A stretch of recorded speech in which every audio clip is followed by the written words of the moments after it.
This podcast is proudly brought to you by Concha Services. Look, we've all started a project at some point in our house that turned into a bigger project. From remodeling or just cleaning out the attic, by the time you were done, you were left over with construction material, trash, old furniture, you name it, and you wish you had a way to get rid of it. Well, Concha Services has got you covered.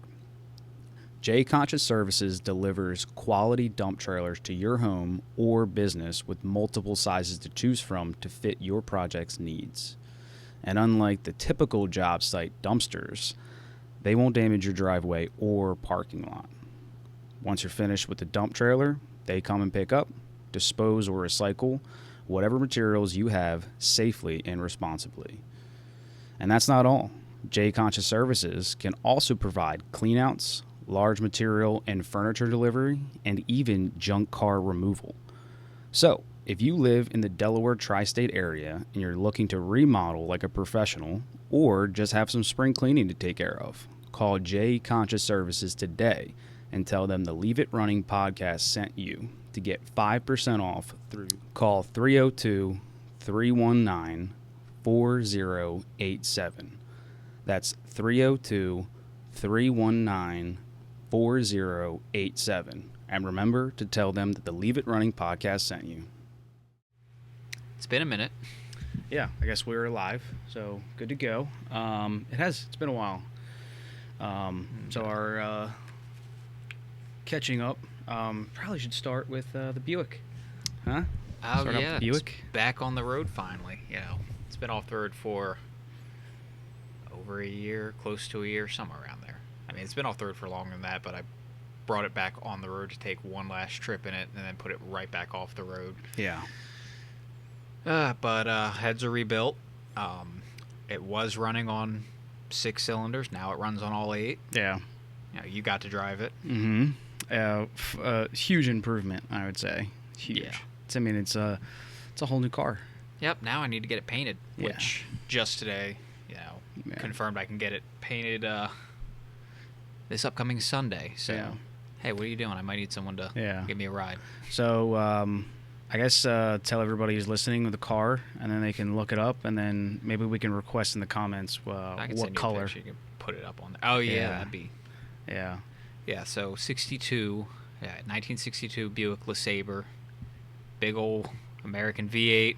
One gear transmission. Thing doesn't shift. I'm getting like 9 miles per gallon now. Post rebuild. Before that, I was getting like 6. Yeah, so beautiful car. Absolute right now, land yacht. Yeah, it's a big old car. So give it a goog. We can put a picture up. Yeah, we'll figure that out. I don't know. Right now it's primer gray. It's starting to streak a little with rust, and I'd like it to not do that. Yeah, I'm not sure if I can put that up. Well, do it in post. Yeah, we'll do it in post. Throw a picture up. And then everybody just let us know in the comments. Let us know what color should get painted. I'm thinking gray. It's been primer gray for so long, I'm having trouble seeing another color. Yeah.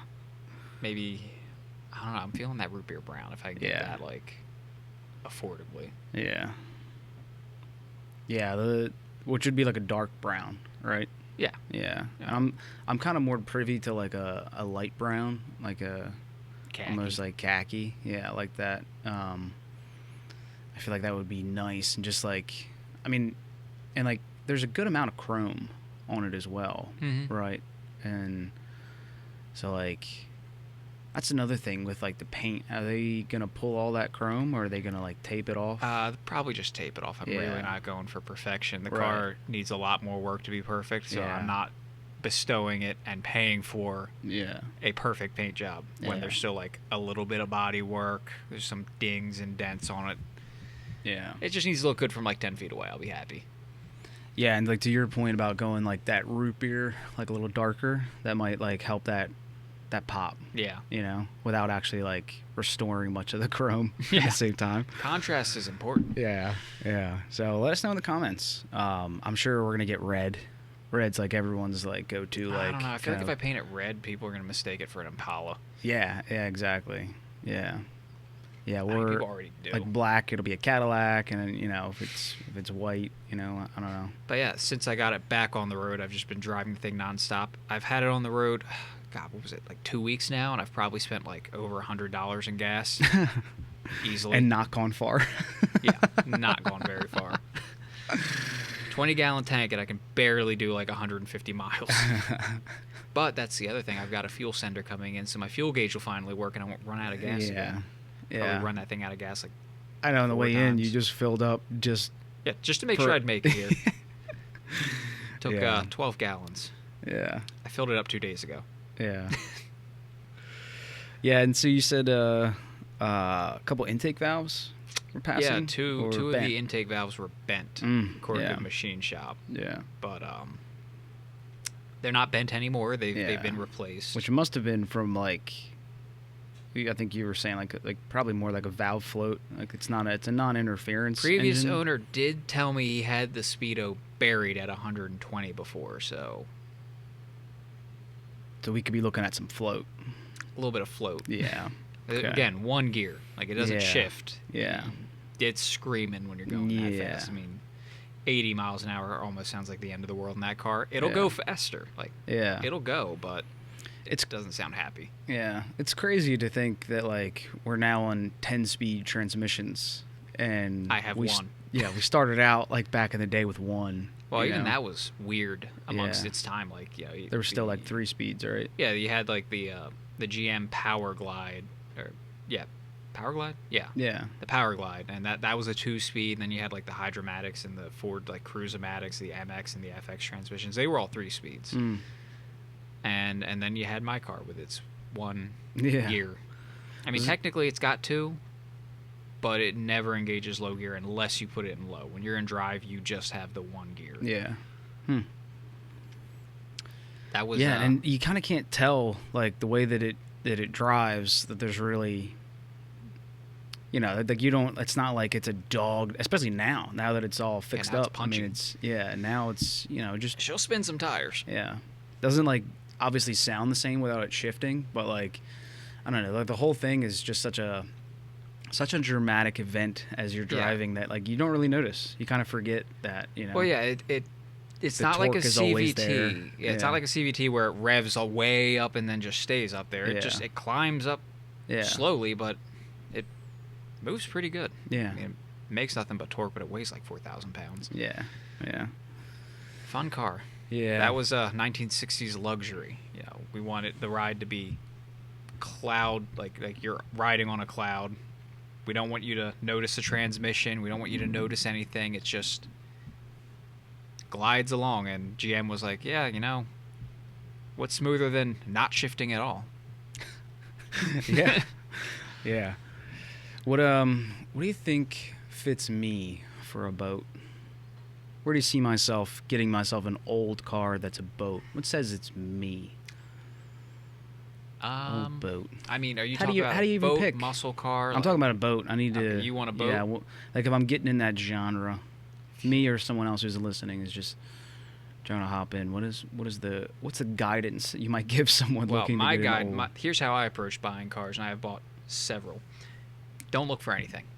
Yeah. Don't look for anything in particular. Just set a year range and a budget, Yeah. and then just what's out there. Yeah. That's how I bought my Buick. That's how I bought like every car with the exception of my CRV. It was like Yeah. stumbling across like Facebook Marketplace or Craigslist. Just I can afford that. Yeah. I want that. I'm gonna get that tomorrow. Yeah. But if you're looking to get into old land yachts affordably, just go for the ones that nobody really wants. Like everyone wants a 64 Impala. Mhm. Everyone wants that. Yeah. Too expensive. You're gonna pay out the ass for that. Yeah. My Buick was $2,500, Yeah. and it's built on the same chassis. Yeah. Tons of people are like, "Oh, is that an Impala?" Yeah. It looks because really it similar. looks really similar, and like to that point, it looks really good. Like aesthetically, like the whole thing works Yeah, so well. Don't tell my Buick, but I'd rather have the 61. I think Yeah. they look a little better. Was it But- the taillights change, right? Everything. Well, back in the 60s, they changed the cars like year to year. to year. Yeah. So like the front bumper's different, the interior's different. There's like no shared panels other than like the chassis and maybe the roof line. But it's slightly pointier a little Yeah. more rounded in some areas, and I'm just kind of like, that looks really good. Yes, But, that's pretty frustrating for finding parts as well. body parts, yeah. Yeah. But Yeah. luckily, there's a lot of cross compatibility with these old cars because it's all chassis. Like chassis and engine stuff, a lot of it's I mean, same. engines less so. Back in the day, like all of the brands, even Yeah. if they were all owned by GM or Ford, had their own engines and transmissions. Like no other brand got the Dynaflow except I think a couple GMC trucks got it. Mm-hmm. Weirdly enough, but no other brand got that engine. That was Buick's engine. Just like Pontiac had their own engines, Oldsmobile had their own engines, Chevy had the 350 small block and all that, and that was Chevy's engine. It wasn't until like the 70s, 80s that they started sharing engines Oh, okay. and other drivetrain components. But like, I think Pontiac had this weird. Was it Pontiac? Or no, it was. Well, Pontiac actually, one of their cars had a metal cable for a drive shaft. Whoa. Yep, it was to help make the tunnel less intrusive into the like the passenger How area. thick of a cable? I don't know, like, Yeah. but they let it sag, so it would sag under the floor. That was by design. Whoa. But no other GM cars got that, just Pontiac. And so it just twists a little bit, or is it like it's got to be rigid, dude? Like I think it was like tight wound, so it didn't have much give in it, twist, yeah. but it bent and would sag under the car. And that's wild. Yeah, Pontiac rope drive. We're gonna have to put a picture of that up. Yeah, I think that's what kind it's of want called. to see it right now.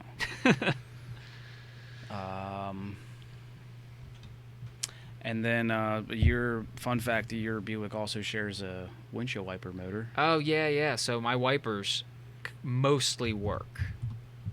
Every now and again, they'll get stuck when you first turn them on because inside the wiper motor, there's this tiny little micro switch that it bumps as it comes out of the park position, and that micro switch, tells the circuit to run basically. And that switch is getting a little janky, so sometimes it doesn't bump it quite hard enough, and it'll get stuck, and I gotta reach out and like yank on it until it bumps that switch again and starts working. But the thing shares a chassis with an Impala, so I'm like, oh, let me just get an Impala wiper motor. They're relatively easy to find, and they cost like, Pontiac rope drive. But they cost like $200-300. Oh, that's the other thing. They put the torque converter on the back of the transmission, which they put in the back axle. Yeah. Oh, and apparently the cable's this thick. No thicker than a man's thumb. It's inside a torque tube. Yeah. Okay. That actually kind of makes more sense that it's inside this torque tube. So I'm like, what's Well, the torque tube doesn't spin. No, but I'm thinking like, what's that cable fucking doing down there? Yeah, dude. So yeah, that makes sense that it kind of has that, but that's still wild, and obviously it doesn't work that well because we're just. I'm sure there's some drivetrain efficiency losses. Oh, I bet. Yeah, but I mean, we don't do this today. You know what I mean? Maybe we should. Yeah, I mean, I guess you're right. Not Maybe everything we should go back to stopped one-speed doing. transmissions instead of 10. Yeah. I think the Buick got it right. Oh yeah, look at that. That's wild. But Rope drive. what were we talking about? Oh, the wiper motor. Wiper motor. Yeah, so I thought, my car's the same chassis as an Impala. Impala Yeah. parts are relatively easy to find because they're really popular. Yeah. And they're a couple $100. And then I come to find out, no, my Buick doesn't share a wiper motor with an Impala. It shares a wiper motor with a Corvette. Yeah. So that's a $700 wiper motor. So I'm just going to continue to reach out and yank on the wipers until they start working. Yeah. It's fine, Yeah. mostly. Yeah. A little rough. Yeah. And it does suck because that seems like it's one of those things that would really annoy me. Well, You yeah, know? and the thing is, like, usually, like, when I'm driving in the rain, it's raining. And then, Yeah. I get where I'm going, it's still raining. Whenever I drive the Buick and it rains, it's, like, spitting, it rains a little bit, and then it stops. And then it picks up again. Yeah. So, like, I get the wipers on, they start working, Get it's them like, cool, going. Got to shut them off. and then the rain stops. Yeah. So And I'm like- if it just poured, you'd be fine because Yeah. they would just keep going. They don't ever go into that park mode that Yeah. you were saying. Yeah. So if if it stops raining, I can sit there and just, do I want to sit here and listen to the wipers scrape across my windshield and on the off chance it starts raining again, or do I turn it off and Pray. pray? So I'll turn it off and I'm driving, and then of course it starts raining, and it Yeah. always rains, or it always starts back up when I'm like somewhere I can't pull over, Yeah. and I can't reach the wipers from in the car. Yeah. So it's like I turn them on, they get stuck, and I'm like, well, here we I are. can't see anything for the next, like, 50 feet until I can pull off the side of the road and yank on these wipers again. Yeah, you ever tried that Rain-X stuff? Oh, well, when the wipers first, like, broke, before I, like, went in there and, like, readjusted it to make it work as well as it does now. Yeah. That's all I used. Yeah. So it'd be raining, and I would have to be doing like 70 miles an hour to make sure my windshield was clear. So people would be driving down the highway going slow because it's pouring rain, and here I come in my land yacht sailing past at 70 just so I can see. Yeah. Yeah, I mean, definitely the faster you go because it'll just roll off. And your windshield is probably more vertical than it is horizontal, which it's doesn't a more help. steep windshield than modern cars, so like you really got to move some air across it to white. So I was gonna say usually like you don't even have to like really be going that fast, and like it just beads up so well that like it doesn't even like you don't get like water clumped kind of like on your windshield how you normally would. So like I found it to work really well. Like I've had working windshield wipers and just decided to use it. Yeah. But I've also had friends that had the similar scenario where like they're like they just don't don't have working wipers and they have to use it, and it worked really well. I was like kind of surprised. Yeah, but like, it'll last like either a month or so if it doesn't rain, or like 2 rainstorms, and you gotta keep applying. Yeah, my buddy, albeit his wipers didn't work, but the car was really nice. So like he was washing it all of the time. So like every time he washed it, Rain-X. put it on. Yeah. Well, I mean, when I worked in a dealership, like every couple days, because I'm like damn near daily driving this thing, just pull it into the shop real quick before I leave and spray it down. Yep. Yeah. Which for a while I was daily driving. It was my only functioning car. And then and I would say another good idea would be, if you wanted to continue this, is to do it every time you got gas, but that would be excessive. Yeah, that's like every 2 days. I mean, I fill it up more frequently than I need to because I don't have a working gas gauge and I don't have a working odometer, so I can't track how many miles I've driven. But I bet more times than not, you're right. You need gas. Well, when I filled it up before I came here for the day, I put 12 gallons in it, and so I had 8 left, and like that's kind of how it was when I was daily driving it. I'd fill it up every couple days, and usually I'd be at about half a tank, which is terrible, but and it takes premium, so I'm really paying for it. Yeah. Throw in a $10 bottle of lead substitute, like every other fill up, since I'm like doing half a tank. Yeah. Don't have to do that anymore. The machine shop put hardened valve seats in. So good. Nice. A little bit of money there. Saved. Worth the heartache. Like. Yeah, I don't have to go into AutoZone every couple days and clear out their stock. Yeah. And how much of that can you buy at a time? Where about you're just 5. Sick of yourself. Yeah, they usually had about like 5 on the shelf, and I'd buy all of it. They were stocking like 2 bottles until I started buying it, and they started stocking like 5-6 bottles. I did end up giving the leftover lead substitute that I had to a friend with a 62 Galaxy that has not had the heads redone yet. I don't think he plans on his engine's healthy, so he has no need to. But he was saying that he does the same thing. Goes to AutoZone, buys out their whole stock. I'm like, here, I've got like 4 bottles in my trunk that I don't need anymore. You want them?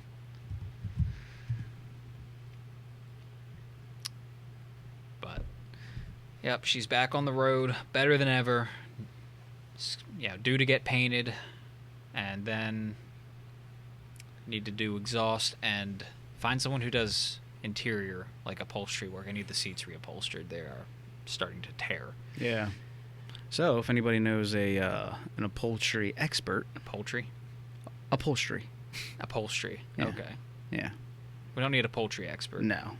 Poultry experts. You're great and all, but I don't think you need... I don't think you're going to help. You're not going to need any help on that with your car. So... but no, upholstery experts. Reach out to old Adrian here. So something I saw a while ago was this $9.2 billion loan that the Ford Motor Company just secured. So it seems to be that you were right, that they secured that loan to just kind of like help, stay afloat with this whole EV expedition. Which I'll let you kind of go into.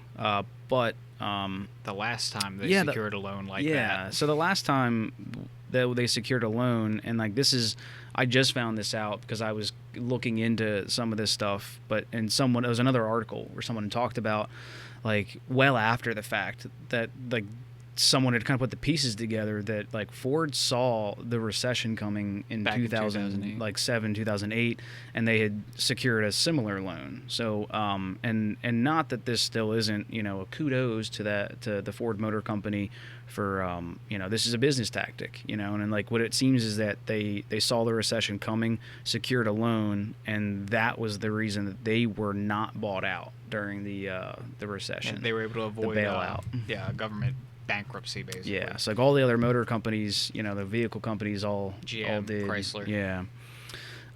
But Ford stayed afloat. It made them look really good for sure, and kind of put the trust back into their product for sure. But I don't think that it, like, you know, I talked about it. Like, I don't think that it was because of anything that they did in particular. It was just the fact that they had the cash. Yeah, and they didn't need to take the money from someone else. Yeah, they had the foresight or fortune of having cash on hand when, you know, shit hit the fan. Yeah, yeah. So what are you thinking about this? This new loan, $9.2 billion. You know, either they're buying or they're getting that loan to build EVs, which they probably need the money for that. I don't want to say they're struggling, but they're not doing stellar. Yeah. Or I'll be able to afford a house soon because we're going into another recession. Yeah. But I think we are. I've been saying that for a long time. I've been hoping for it. Yeah, I'm that's guessing, probably the only way I'm going to be able to afford a house. Yeah, I'm guessing this time next year, well, probably earlier, just before the election. The election's in like November, right? Yeah. 2024 presidential. Yep. Yeah. So. But I definitely think that this. You know, we'll go with the boring answer.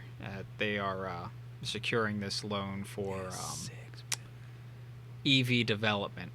Because they've got 2 EV models out right now, the Mach-E and the F-150 Lightning. And I'm not sure about the Lightning, but I know that the Mach-E, they are losing money on every one they sell. Yeah. And they're already more expensive than, you know, another car in a similar size class is the Tesla Model Y. They are more expensive than a Model Y, and Ford is losing money on them. I think Tesla's got like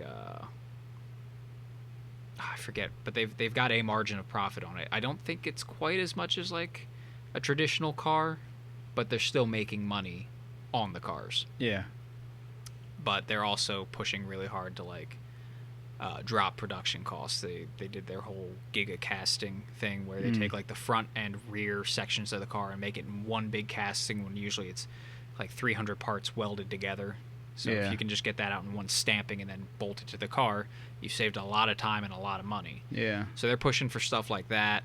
And supposedly they're working on a $25,000, you know, cheap small car or SUV thing. I don't actually. There's not too many details out about it, but they're targeting like around $25,000, which is ridiculous. Like that's cheaper than like regular Any cars. car. And then you have the $7,500 federal tax credit, which they just now are allowing. I think this coming January that can just be, instead of like, you know, you get that back at tax time, that can just go right off the price of the car at point of sale. So $25,000 minus $7,500. That's $16,500. Yeah. 18.5. Or $18,500. 17.5. Math is hard. Yeah, 17.5. Yeah, $17,500. $17,500 for a brand new car. Yeah. That's not like a Mitsubishi Mirage. Yeah. Yeah. Yep. I mean, that was like similar to the price of the Kia Souls when they came out, right? Yeah, so like, that was similar in price Kia, to the Kia Soul my parents bought in 2011. Yeah. Even like the little Kia cars, you know? Yeah, I don't even think you can get a Rio for that cheap anymore. Yeah. Damn.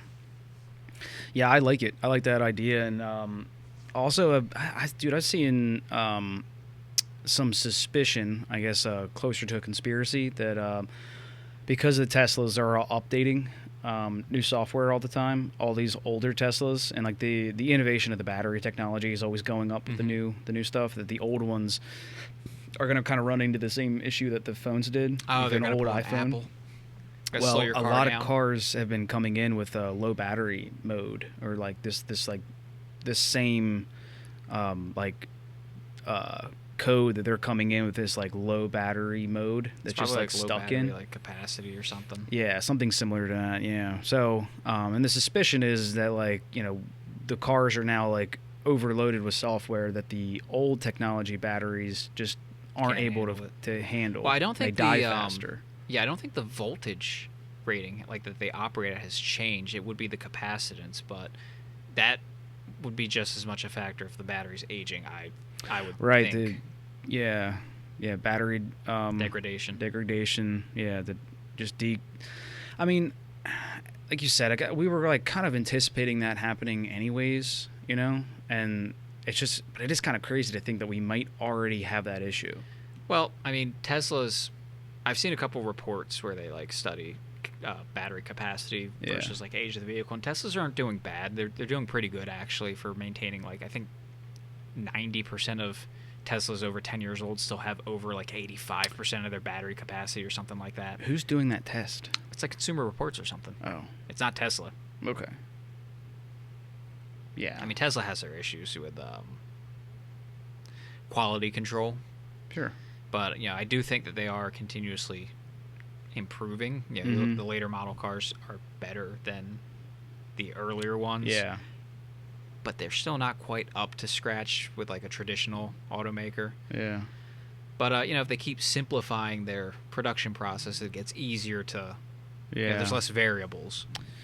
Yeah. Speaking of quality control, I mean, you've seen some of those Cybertruck prototypes rolling around. Yeah, that was interesting. I forget that engineer's name, but one of like the head engineers, right? Mm-hmm. Just took this prototype out, which like I guess was cool, but like I mean, The I guess matte black like one. Yeah. So like I mean, we're talking about it, so like any publicity is good publicity, right? You know what I mean? So, but I mean, this guy, everyone there, I'm sure, just picked this thing apart, and like none of the panels fit right. I mean, some of the especially paint like was the tail lights, crazy. right where the tailgate like meets the sides. It was like a good half-inch off. Wild. But there's not much information about the individual prototypes that have been running around because they're getting spotted like everywhere. But here's the other thing: like, how is it even that bad? Right? Just. Like I get it. It's a prototype. They kind of slammed it together, but like Jesus, like what? Like if you have all these machines that are automated to like put this stuff together, because that's Tesla's. Well, I guess Elon's thing is automate everything that you can. And he's got a process. Like he doesn't want you. What was it? Don't automate something until you make sure that process needs to be like can be deleted entirely, or like make sure that process is right before you automate it. But like you have all these machines putting things together, and every single one of them has like a tolerance, and then you get what's called tolerance stacking, where like if you get a bunch of parts that are at the end of the like allowable tolerance, by the time you put them all together, it's janky as hell. And on top of that, like this is a new production line they're putting together, so they have to like calibrate everything, and they don't know what issues they're going to run into. Maybe there's a flaw in the casting that they didn't know about, but when they've tried to put it together, it becomes apparent. So has there been pictures of like the Cybertruck Giga castings, like hundreds of them in the scrap pile outside of the factory? Like they're still figuring it out. A couple bodies and all that. So it could have been like an early production run prototype where they're running it down the line, and like obviously there's issues, but the drivetrain's good and the interior's good, so they just run it to test it to gather data anyway. And he brings it out, and it's a little ugly and it's rough around the edges, because I've seen some other ones that look like later prototypes, and they're like dead straight. The gaps are all good, everything lines up, and that's really hard to do on a car with that many straight lines. Dude. Because you will see immediately when something's off. It's when you get some of those like those rounder panels and stuff like that, you can hide a lot of stuff. I mean, I think like the 90s, early 2000s, so we really got away with that. Look at 90s and 2000s GM interiors. Everything is round. All the seams are like massive. That makes sense. But call me a Tesla shill, and I know a lot of like car enthusiasts hate Tesla because it's like the antithesis of everything that we should love. But I think they're in the best position of like any electric car maker, and maybe even better than like some of the regular legacy car makers, if they can get a $25,000 car out the door, because Well, yeah, I mean, in fairness, like they don't have to focus on like a gasoline engine and all the other yeah, they've like got a different. streamlined like Yeah, model. all run. they're doing is electric, Yeah. so it makes it a little bit easier for them to just kind of like They stay got less on stuff it. to juggle, and Yeah. their valuation's really high, so people are willing to put money into them. Yeah, and it's what they've always done, Mm-hmm. you know. So it's a little bit easier, you know.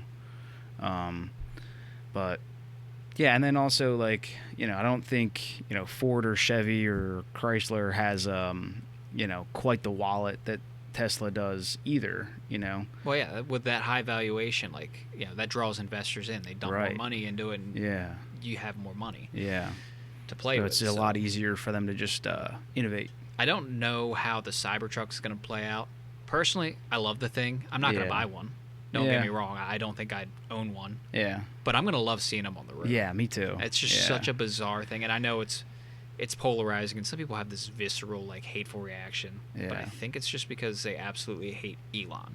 Yeah, Like, if it was any other brand, they'd be like, "Oh, that's an ugly car," but that's the Yeah. end of it. But no, like, because it's Elon's project, yeah, it's like, "Oh, that thing's awful. I can't believe they made that. Whoever buys this is the dumbest person in the world." It's Yeah. like, bro, it's not for you. yeah, Cool. yeah. Yeah, that kind of sounds like the dumbest person in the world to make a comment. Yeah. Yeah, I was pretty excited for the Ford Lightning. Yeah. But that turned into a flop, huh? Well, it's not a flop necessarily. I think it's too expensive. Well, And think I that's mean, why there they're was having an issues. argument for it being possibly the worst car, like a vehicle in the market. What argument I- is that? Well, so like, I mean, someone did a ranking. I don't know. I forget who. Before we leave this, yeah, in 2008, Ford also did, amongst others, other major brands, automaker, but to the tune of tens of billions of dollars. So Ford they did get some aid, but they didn't get the full bailout. Yeah. So, so they did get a little bit, but they also, it does say, there was another one that was saying that they did take a loan. $6 billion. Ford, $6 million loan that haunts a company. Yeah. But they definitely took a loan back in the day. So, but anyhow, yeah, I'll try to look that up. I mean, what's your opinion on the Ford Lightning? Well, like I said, I It think looks it's too sweet. expensive. Yeah. It's too expensive for what it is. But like I said before, Ford is losing money on like every EV they make. Mm-hmm. But I mean, it's a decent looking truck. I've seen a few of them driving around. The issue that Ford is currently running into with their EVs is that everyone who wanted one bought one, and now the sales are slowing. They were going to be ramping up production of the Lightning. They're actually scaling it back now because they've got too much supply and not enough demand. But it's a truck and it's electric, so when you have an electric vehicle, when it comes to towing and like payload capacity, it Starting at 50. I think that's a new model they just released. The original one was like significantly more. Yeah, they've got different trims now. That's new. Yeah, I bet you it was probably. I mean, I feel like a Platinum and Lariat probably isn't where it started. Honestly, I bet you like it probably started here. It doesn't really look like what I've seen on the road though. So, Exactly. I mean, maybe You've been seeing like a Lariat or a Platinum. yeah, maybe they came out with just Lariats. I think that looks a little bit more like what we've been seeing, which is $70,000, Yeah. which is a lot. Trucks are in general are too expensive. Yeah. But the issue with an electric truck is once you start towing stuff, your range suffers immensely. Yeah, And while with a gas or even a diesel, less so with the diesel, but like with a regular combustion engine, when you tow things, your fuel economy goes down. yeah. I doubt that anyone's buying an electric F-150 like the Lightning or any electric pickup truck to do that. We've seen a couple of the Tesla videos where they're hauling something and then like they get to the charging station and none of them work and they're stranded. Well, that's not and, Tesla. Superchargers work. Right. generally. Okay, so but they're at like some charging station that they're counting on, and like they're like, oh, we're screwed. So like it's just selling against the idea that like, hey, right you can't now, haul a U-Haul trailer. Charging infrastructure is not as good as the gasoline Yeah. infrastructure, and it takes longer to Yeah. charge. Mm-hmm. So it becomes a bigger deal when your range takes a hit. And I'm not sure. I haven't done the math, but it feels like, and I could be way off, but it feels like EVs take a bigger hit to their range when they're loaded Of course. than compared to a gasoline engine. I would think so. Yeah, I would think so. Yeah, and I think kind of obvious. It seems like these Ford Lightnings are going to be something for the more of the everyday user of a pickup truck. So like, You mean the people who could get by with a sedan? yes, there's people who just buy a pickup truck because that's what they want, and they just daily drive it, pick up the kids in it, grocery shopping. They take it, just here and back, and Never use the bed. hardly ever bring the tailgate down. Which I think is totally fine. Yeah, you're within your rights. Yeah, I mean, I'm also guilty of that. Where like, I mean, the majority. I mean, I would say half of the. I've always had a truck. For like, Well, yeah, but regardless, I agree with like, I think it's a good idea, to like just daily drive a truck as opposed to like daily driving a car, just in the simple fact that like they both get you from point A to point B, but like one can carry groceries and a kid, and the other one can carry groceries and a kid, and a 2x4s, and like a load of mulch and so rocks. Everyone and, should have a truck, but if I want a Ford Ranchero, that's probably not a good idea because the truck bed's inconvenient and there's no storage space. Well, it also has no back seats. There's just space behind it, behind the front seats. You Yeah, just I mean, I'm shove not. things. No one's selling space. We're selling seats. We're selling seats out here. Seats cost money. So what I'm saying is like, it's Subaru Baja. It's a sedan. Well, that's the small car. That would be perfect for 90% of people who need a truck. I don't know. Need a truck. Well, I mean, I would say no, because the issue is that there's actually like really no like towing capacity to like some of those, or like I shouldn't say towing, payload capacity. So like you're gonna exceed that weight in the bed very quickly, and the bed is a lot smaller. The back seats are a lot smaller, so like you're gonna outgrow it pretty quick. You want to do groceries and kids, rough. Groceries go in the bed. Yeah, and they totally can. Yeah, no, you're right. They can. But I'm just saying, like, you could. So, but either way, I like that, and I think that's where these electric trucks fit in. I think the ultimate vehicle is like form factor is the station wagon. That'll do everything you need. Yeah, I mean, back in the day they did. When they all had V8s. Yeah. And God, I wanted 60s solid rear wagons axles. So bad. Yeah, they had good payload capacity. Yeah. They genuinely did. Dude, I mean, even like back in the day, like you could put a hitch on a Camaro. Good luck doing that now. You can't. Yeah. You could like have a 60s Camaro and just hook a U-Haul up to it, and you and the family just haul away. That was a real thing. I should get a hitch on the Buick. Should. That'd a little be low. A terrible idea. It could pull things. You could get them moving, but it ain't stopping much. But I don't know if it's gonna hold. I don't think the suspension's gonna hold that. I think you can give it like a couple pushes, and it's just like that's just a matter of age. I guess some heavy duty springs back there will be fine. Yeah, I mean you'll rake that back up. I'll tell you that. Race car, man. Yeah, you're gonna lose that. You're gonna get the rake. Yeah, but I mean the back sags right now. But it definitely. Well, you're right. It definitely would. But I mean, I drove it today, and judging by the brakes, depending on the scenario that you find yourself in, you get one good. And stop. how many scenarios of those you get. So, yeah, I don't know. Might be a little rough, but yeah. So I like them, and I would agree. Like, if you only had the option of the Lariat, which is I would say middle of the road. As far as like the other thing being though, trimmed out. Good luck finding that cheap one, the Pro. Yeah, I was gonna say the Pro is just like your base model, like work truck that like you would just be be putting paint in and shit. Like, no one's gonna drive that, and it's gonna suck to be in. You know what I mean? Like, nothing inside's gonna be nice. It's gonna suck. But yes, I mean, if you're buying a Lariat, $70,000. It's a little. You are right. It's steep. That's what's gonna like put a, because the market of people who buy a full size truck like this is the big market for a truck like this, where like you're not really hauling anything and you're really just commuting in it. You want the space, you want the comfort. Like, that's the largest majority of people who drive and buy trucks. So this on paper should work, but you're right. I think that they just didn't price it correctly. To go, not only that, but to go back to the whole discussion about like the usability of a truck and people who actually use it. Right. People who don't use it still want it. Yeah. So like, fuck yeah. They might have zero intentions of ever putting a damn thing in that bed. But they're gonna still consider that towing capacity, that payload capacity. Like, it's just, I'm gonna get a truck. I want a truck with the biggest numbers. Yeah. Doesn't matter what. Yeah. I see what you're saying. You're right.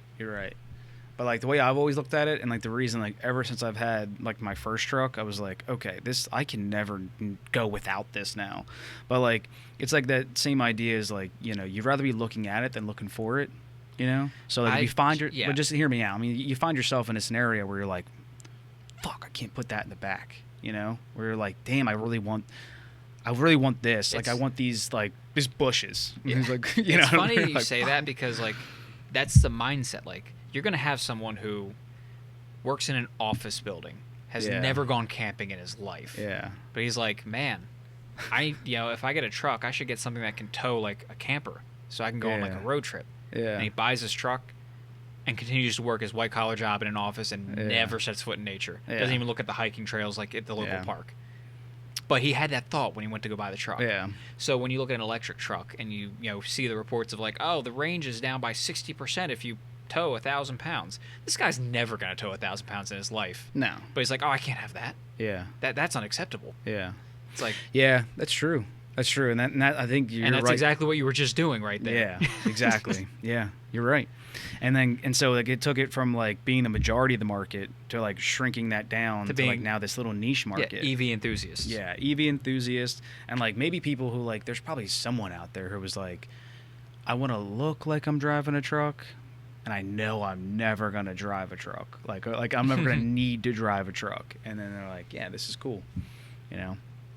I mean, there's an EV truck that I'm interested in, and it's that Alpha Motors Wolf. Yeah. But that's a small truck. That's a practically sized truck for a person like me. But it's also a small company that's still trying to start up. And bro, I'm sorry. Okay, I gotta say it now. This is exactly who we're talking about. Did I nail that or what? You nailed that. They nailed that, actually. Ford knows their we're looking at the picture of this dude. I'll put it up on the screen later. But there's a gentleman that they have clearly probably CGI'd in with this that doesn't look red quite right. Ford truck that's in a giant city parking garage. Yeah, it's in a parking garage. Nowhere near nature. Yeah, but exactly. This guy thought about it. Yeah, they're like, yeah, this is it. This is the just some handsome man with his nice Sweater. Nice sweater and nice sleeve hair, shirt. Like not a truck guy. Oh, here we go. Now we got a truck guy. He's got a leather hip holster for his Is that a shears. Leatherman or something? It doesn't look. It looks a little big for a Leatherman. I've never seen a Leatherman that big. I mean, the Leathermans fold up. These look like just like shears, and he's putting some sacks in the back. He's got sacks. He's got a Milwaukee pack-out kit. Yep, one Milwaukee pack-out kit, one electric Milwaukee chainsaw. He's all electric. Yep. Big electric guy right here. Big electric guy. And he's got some burlap sacks.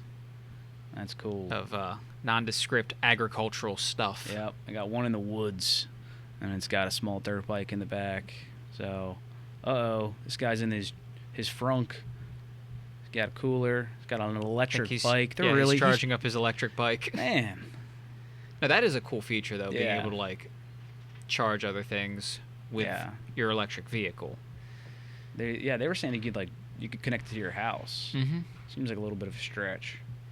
And if we're gonna lose on towing capacity, I feel like we're gonna power up my house for a couple hours.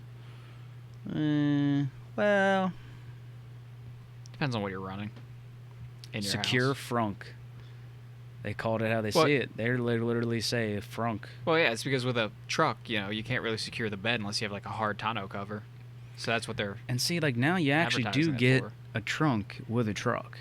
Yeah. There's some selling aspects. Look, I mean, I here. can be honest with myself. I don't need a full size big truck. I'd like a truck, which is why again I'm interested in that Alpha Motors Wolf. It's a small truck, just big enough for what I need it for. And it's electric.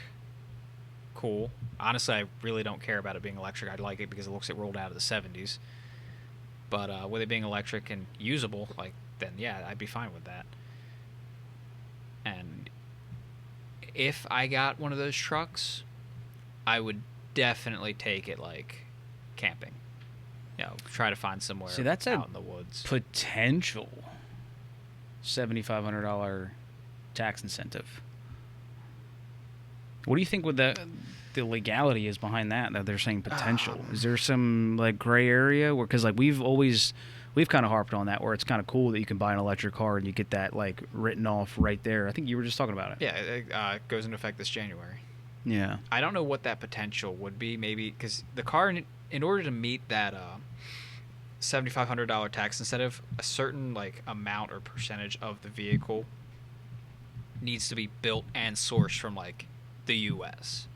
So I don't know if they're still going through a certification process or something to make sure that car qualifies or that truck qualifies. I haven't looked into specific models that meet it. I know most of the Teslas, if not all of them, meet it.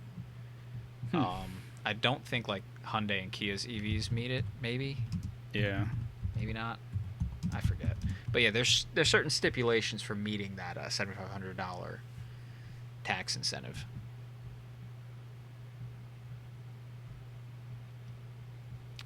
The most unreliable pickup truck. Yeah, those are old. Yeah. I wish I had the thing that popped up, but I think it was saying the most unreliable new thing today was the Gladiator from Jeep was up there, the Jeep truck. Yeah. The Lightning was number one, or actually I think number two. The new Silverado was number one. But yeah, so not going well. I've also heard that the Dodge Ram sales are way down. Yeah, and the reason is it's mostly speculated. They're just because they're a little bit more expensive than all the others. I was gonna say, I watched a video where some guy went from dealership to dealership just to look at what they had on inventory, what they had on the lots, and yeah, Dodge was a good couple $1,000s. Yeah, $5,000 or so more expensive, trim for trip. It's what are you doing? if you're not a diehard Dodge fan, you're not buying. You're gonna get more from. Yeah, and you might even get some switchers. Some people just switch over. Yeah, and they have an electric truck coming out too, so I can't imagine. So does Chevy. Yeah, GM, I guess. I think GM's gonna be first, right? They're gonna beat Dodge to market. Yeah, but Dodge will have one out. Dodge had a concept out that we looked at that on the podcast before. It was sweet, futuristic and it whatnot. looks cool. But you're right, it was kind of more of a concept-y kind of thing. They someone caught leaked pictures from inside the factory of the new thing, and it's a lot more traditional looking, which I get. Trucks sell very well here, and don't mess with the formula too much. Just swap out the drivetrain, and in Ford's case, they gave you a sizable frunk where the engine used to be. Yeah. I'm sure the other two are doing that. And then you've got Tesla, who's we're going to throw the whole rule book right out the window. I have seen pictures of the truck bed of the new Cybertruck. It looks pretty small. So that's probably going to hurt them. Yeah. I mean, just from the outside, it looks pretty small, and it's not even very deep. You got to look up a picture of it. It's worse than you think. Oh, boy. Sorry, Elon.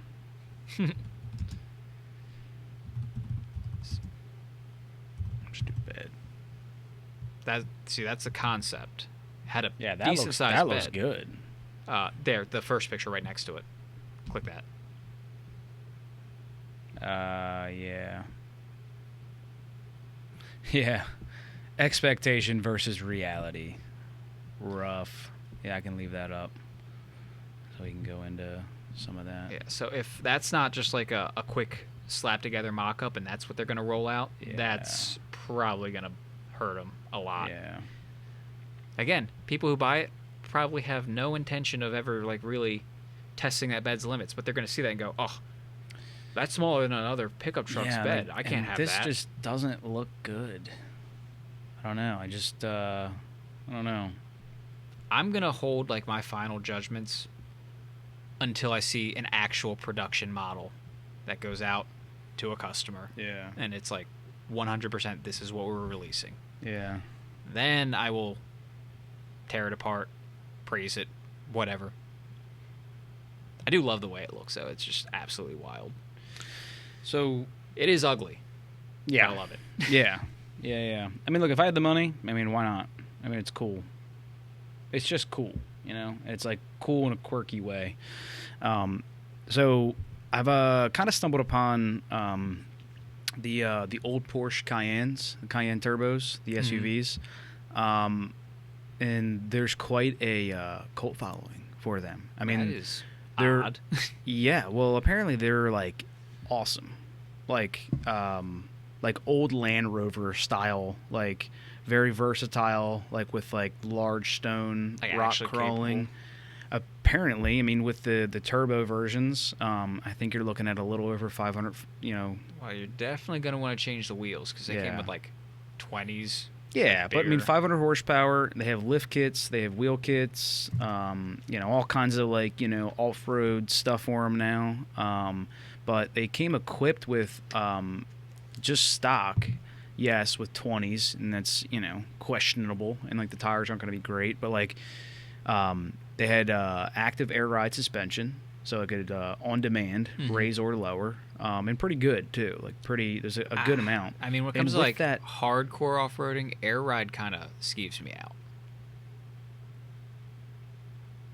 You know, dude, I don't think. I mean, people say that, but I don't think that there's as much of an issue with like airbags as people think.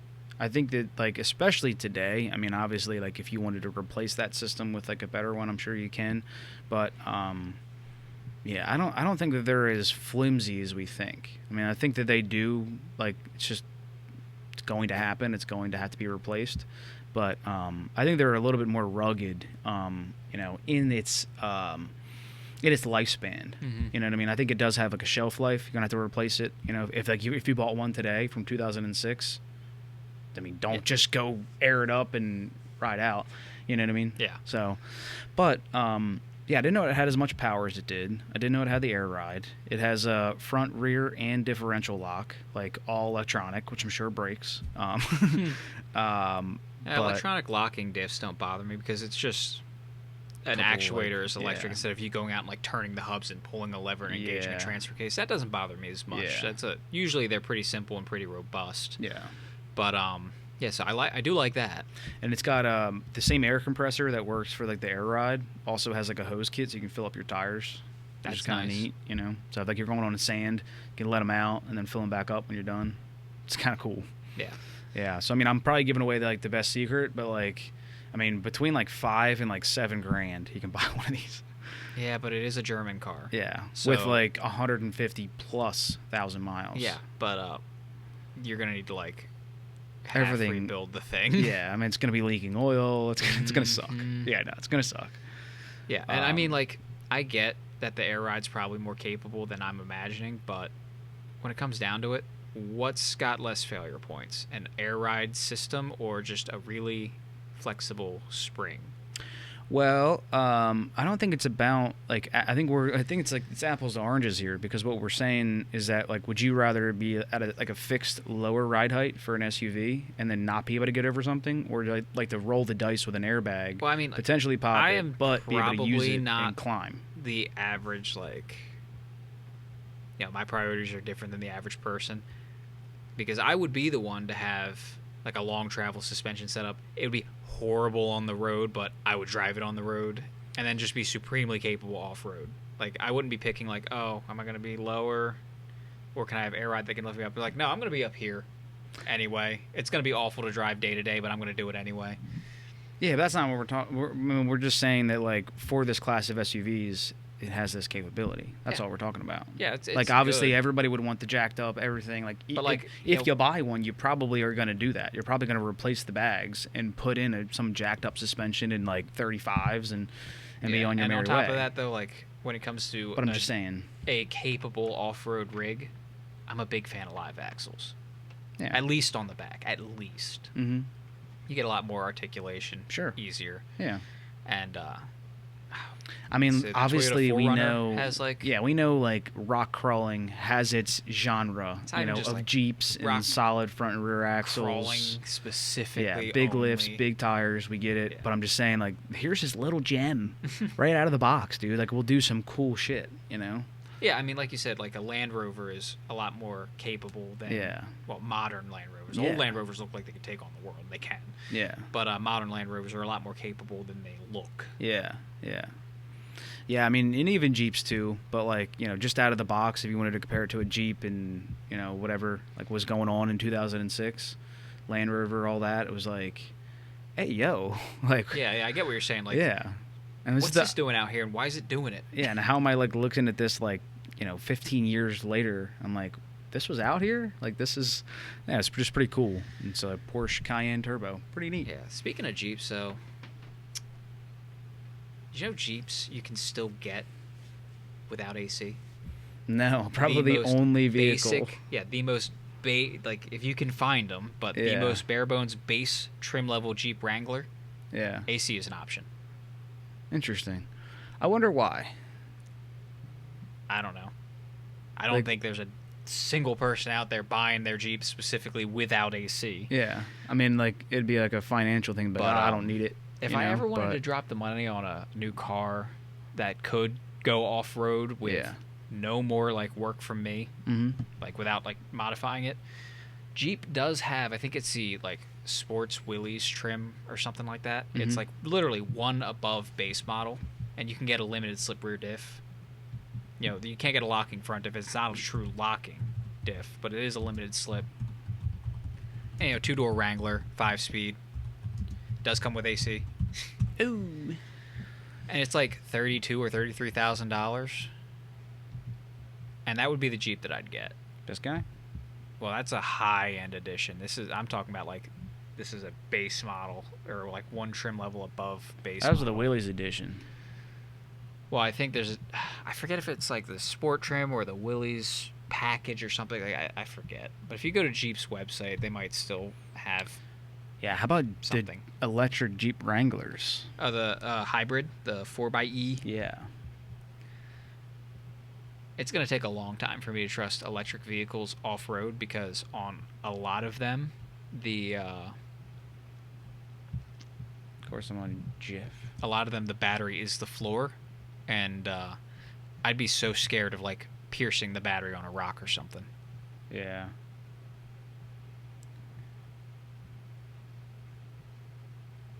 Yeah, what a fire hazard, too. Potentially. I mean, like, you just, like, slowly beat up the bottom of it until, like, you've kind of got some leakage. Until something shorts. And then you get into some water. And then, ba-boom. So, there's a Willys edition. It's pretty off-rated. Go back to the top. Whoa. Oh, that's a new interior. I haven't seen that. Not letting me. Go up in the corner there where it says close. It's put me into a whole thing. You want to look for one? Well, it's 2023. I don't know if they really changed much for 2024.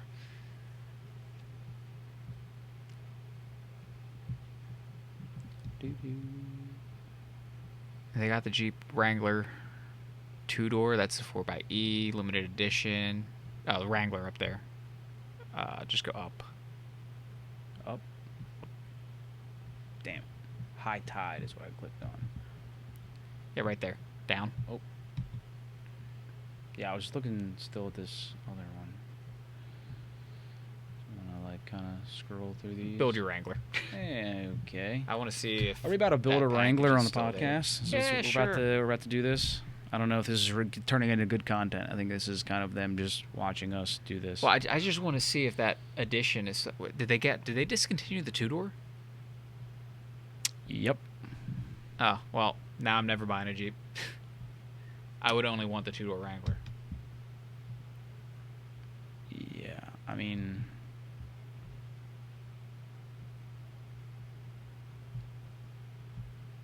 Willys. Oh, there you go. 4-door, 2-door. Yeah, the Willys Sport. Yeah, we already looked at that. That got expensive. That's what we were already looking at. There's already tons of pictures Try the of it. Sport. It might... What? That's this? up. Oh, no. No, yeah, Willys Sport, $34,000. Yeah, that should have a limited slippery differential, and that right there is like enough to do 90% of anything you need to do. So yeah, we'll put that up. But yeah, they're sweet. That was the first one we looked at. It was a 4-door, but it was the... But yeah, that right there is like the cheapest Jeep you can get with a limited slip. And for most people, that's all you'll ever need. Unless you're doing serious off-roading. Yeah, I want the Moab. If I bought a Jeep...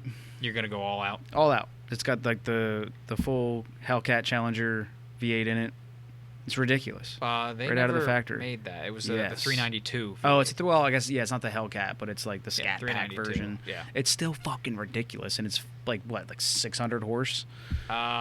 Non-supercharged, so it should be like 475, 480. It's still like that. preposterous in a little tiny thing, little 2-door fucking. Dude. Well, no, they were only 4-door. They didn't. They were only 4-door, and they were only automatic. Well, I can see that it only being automatic. I don't think they sell a transmission that bolts up to that. That'll be Challenger manual. transmission. I know the Challengers come. Yeah, they did. You can get a Hellcat manual. The new ones? Well, I mean, they're not making them anymore. But yeah, that's what I'm saying. Like, you can get a Hellcat They just started manual. making the Jeep, so I would have assumed that. No, there was overlap. Was there? Yeah. It's been out for a couple years. Well, I wonder if that's an option on this. You might be able to do it yourself. Yeah, swap it yourself. You would think that they would give me that option here, right now. Fuck yeah, Rubicon 392. Damn, 85, bruh. Yep. Oh, hang on. So where do you stand on the Ford Bronco or the Jeep Wrangler? Yeah, only available in photo for a Rubicon 392. So that blows. Well, I guess you'd only get the Jeep because you can't get the Bronco with a V8. Oh, no, wait. What's the Bronco Raptor have? You have any idea? Yeah, that just sucked me in again. Yeah, all right. We'll see. Guess we're heading on to Ford. Coming on back. There we go, baby.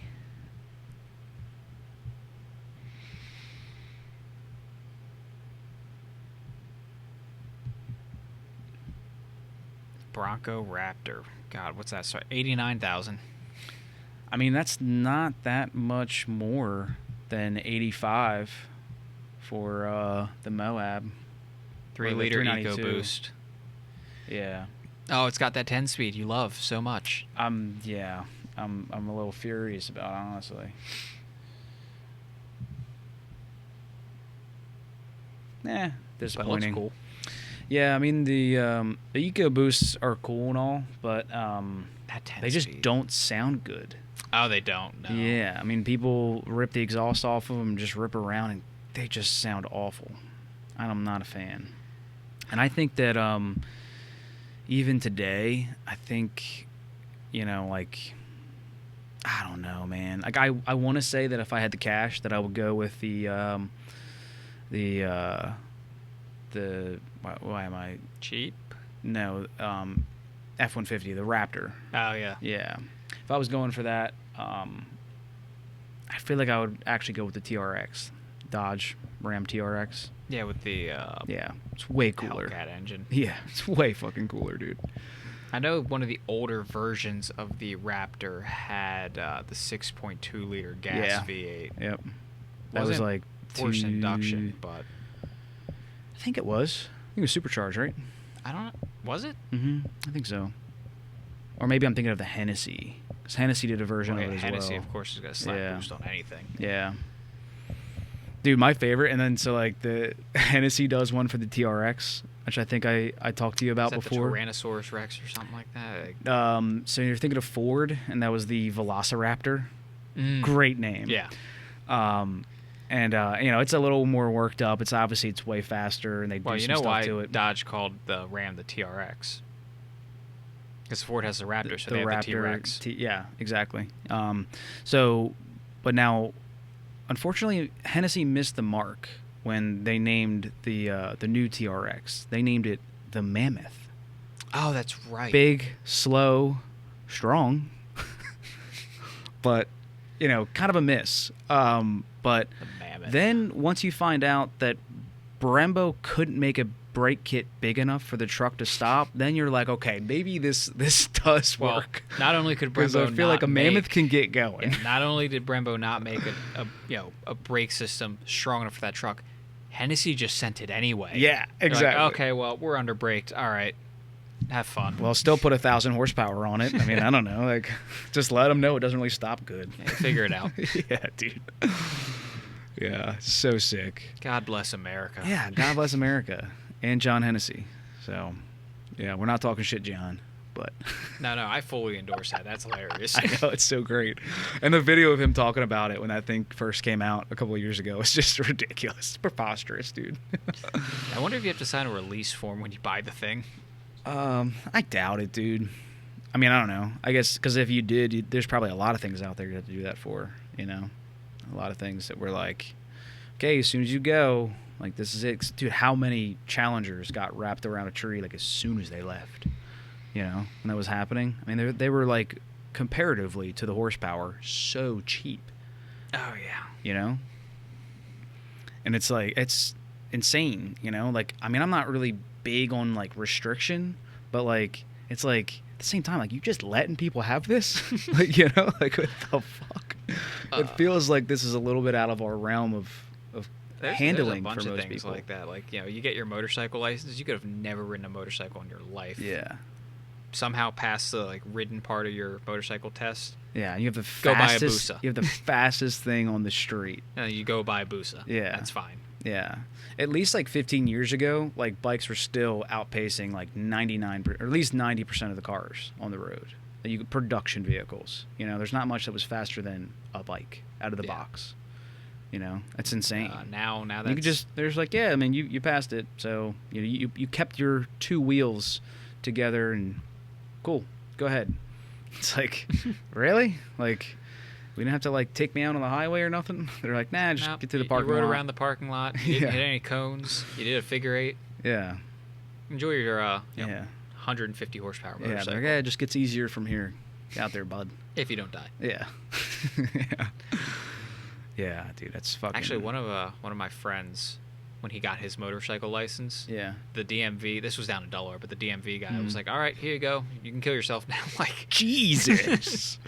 I mean, I guess maybe that kind of strikes some fear into him. It's probably like a reverse psychology kind of tactic to the, like, Or I think he was like, here's your license to kill yourself, is I think what he said. Yeah. It's like, bro, I know like the DMV is not renowned for their professionalism, but like, Jesus. Yeah.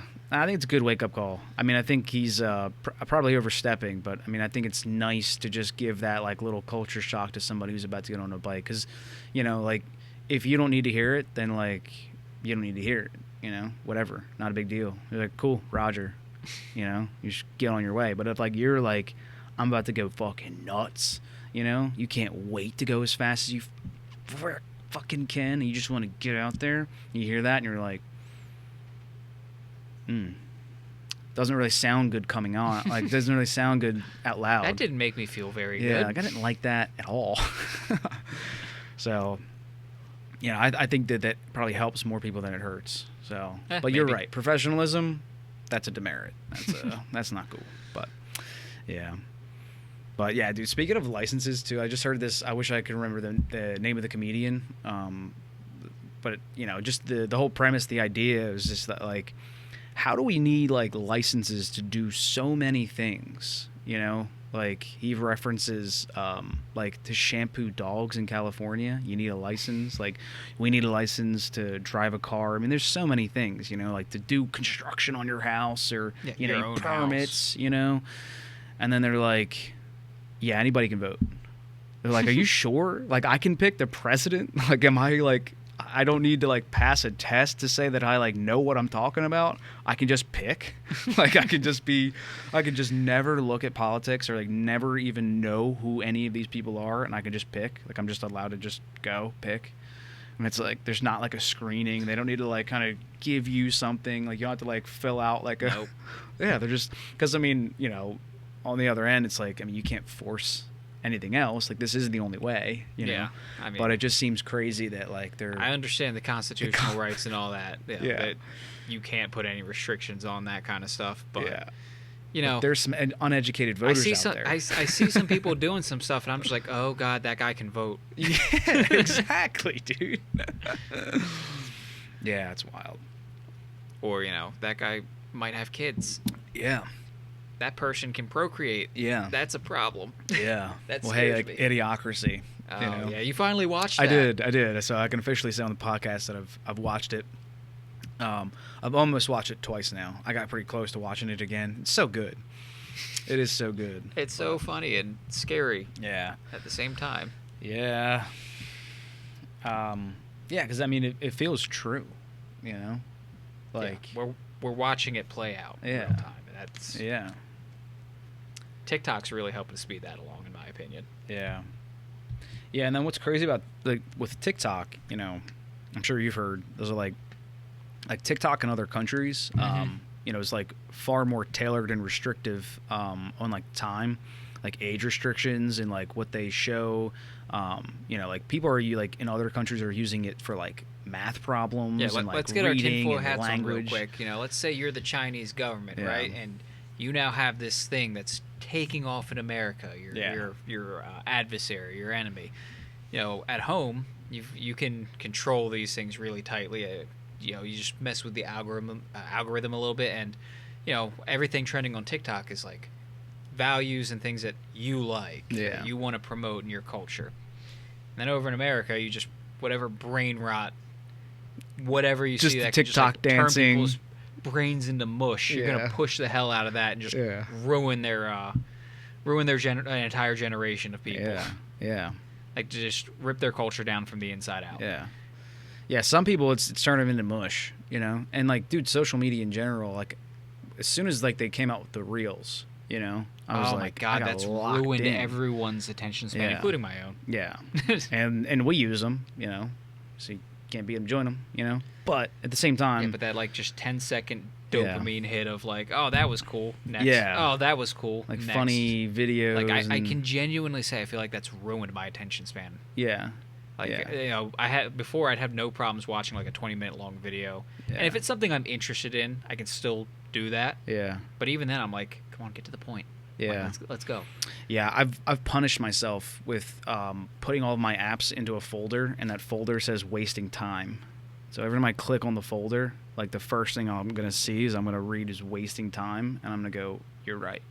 And I'm gonna put that phone down, and like because like I really don't have the time to like be scrolling, Doom scrolling. And and then like if I'm in the bathroom, like now it's acceptable. Set out, I mean I'm still guilty of like just like slipping back in because it's just so good, you get into a little scroll out. I mean I send so much stuff to, so I know when like you're on the shitter. When I'm in my I slipped back in, it, but because there is some good stuff, and I do learn some things. That's and like some stuff things we talk about here. I know sometimes, but so there is like some good, but then there's a few times where I just get like caught up, and there's just like funny videos, and like dude, that's the other thing, there is good that comes from that, like if we didn't have anything funny or like entertaining, I hope like this is, that kind of sucks. You know what I mean? Mm-hmm. So, like, we don't want to say, like, we just want to get rid of the reels and all of that. I think that just everything, like, all these new things and technologies that we have, it has to come with a self-discipline. Like, the world has never gone through, like, rapid change like it has in the past, like,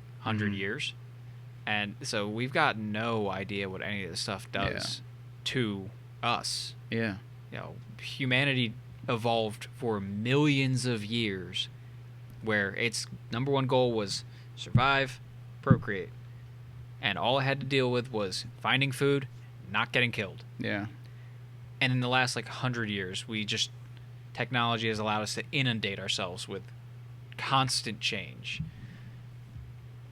So I mean, like our psyche wasn't evolved to deal with like this constant information input all the time, and that's why like you've got people like burning out their dopamine response just scrolling through TikTok or scrolling through Instagram. And again, it numbs that like dopamine receptor. Where like now you need that's more. how it ruins your attention span. Like you get this constant like hit of that was interesting, and, you know, reward center in your brain goes off, and then you do it again and it goes off and it goes off, and then now you have no patience for anything that makes you wait at all. Yeah. So are you worried about it at all? I mean, clearly, like you were just saying that like it's kind of ruined you. I mean, like I'm very self-conscious of it, and I like try. I'm self-conscious of it, but I do nothing about it. Yeah. I at every moment that I can, you know, like I try like to. I'm not trying to talk down on the, you know, generation coming up that's growing up in this mess. I'm not, because I am one of those people who will sit there with something on the TV and something on my phone at the same time. I'm reading something on my phone. I've got a video playing on, you know, YouTube, and I'm holding a conversation with like my roommate. Yeah. Like I need that constant input now. I have become addicted to it. Yeah. I am 100% in it. Yeah, and so like when I like find myself in similar scenarios like that, and I certainly don't find myself exactly there, but I just try to remind, like I'm just cognizant of it, and like when I see it, I just try to like instill some discipline into it, and just like change it, like do something else, like think about something else, like. And what I found recently is like doing nothing has been kind of nice. Meditating. Yeah, and so basically. Yeah, and so like I've been taking like workouts a little bit more seriously too, and in that way, like to just kind of help supplement like some of the new workouts that I'm doing that I haven't done in a long time. I've been stretching a lot. And when I'm doing those, what I started out doing was that I was like, oh, I'll just like put a video on, I'll listen to something that like interests me or whatever, or like, you know, whatever it is. And then I was like, oh, maybe I'll put music on, and I was like, you know what, I'm just gonna go with like nothing. I just wanted to like be quiet and like just to do like 10 minutes of stretching, which like feels like a long time when you have like nothing in your, you know, you're like, holy fuck, like how's it? It's only been like 2 minutes, and like I'm like still like I'm stretching. So like I'm just saying, like, you know, it was like kind of like a shock to me. I was like, oh, time slows down when like you're not doing like scrolling. When you're not distracting yourself. Exactly. Yeah, it speeds up so fast. Like when you're just like scrolling through, and like time really isn't speeding up. Like your perception of it is. Yeah, you're sucked in. So like for me, like my point is that like it made me realize, I was like, oh, okay, like I don't need more time. I need to spend my time better. Yeah, I need to experience my time. I'm sucking everything up on my phone, you know? Yeah. Like you can get so much more done when you stop looking. And I know it. And I know, like, I mean, I put that little thing, wasting time, underneath, and I still get sucked in. Nothing to stop me. I know. You're a more disciplined man than me. Yeah, they should get if somebody's listening to this and knows how to make an app, they should make an app that like just shames you as soon as you open up like Facebook or Instagram, just like. Well, wasn't there that phone that you can buy where you have to set certain apps to be like unblocked by default, and literally everything else the phone will like lock you out after so long? I don't know. I think you can do something really similar to that on an iPhone. Maybe. But there's like something where like it hard locks everything. You're like, not getting in. Yeah, and like screen limiting too. Yeah. For like certain apps. But you ever done that? You ever look at how much screen time you use on the apps? Every now and again it'll tell me my screen time is up or down, however many percent compared to like last week or yesterday or something, but I'm scared to look at it. Yeah. There should be like a more positive response when it goes down, and I bet you it's the exact same message, just up and down. Yeah, it is. Yeah. But you know what I've noticed? What? What I've realized, I should say. Do you ever get bored like you did when you were a kid? I don't think that's possible in today's like world. Yeah, I think it's a different kind of bored. It's not that like I'm interested in a lot of things now though. So like it's not just about like being interested in stuff. Like I'm talking back when I was like 10 years old. It's the middle of summer.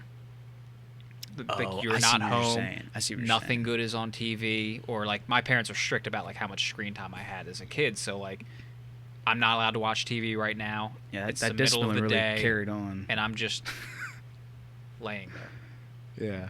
like bored to the point of like almost physical pain. Like I am just Yeah. uncomfortably bored. Yeah. I have not experienced that since the advent of like smartphones and just Yeah. having constant access to the internet. Like if I get bored, it's just like, oh, what's on Discord? What's on Reddit? What's on Instagram? What's on whatever?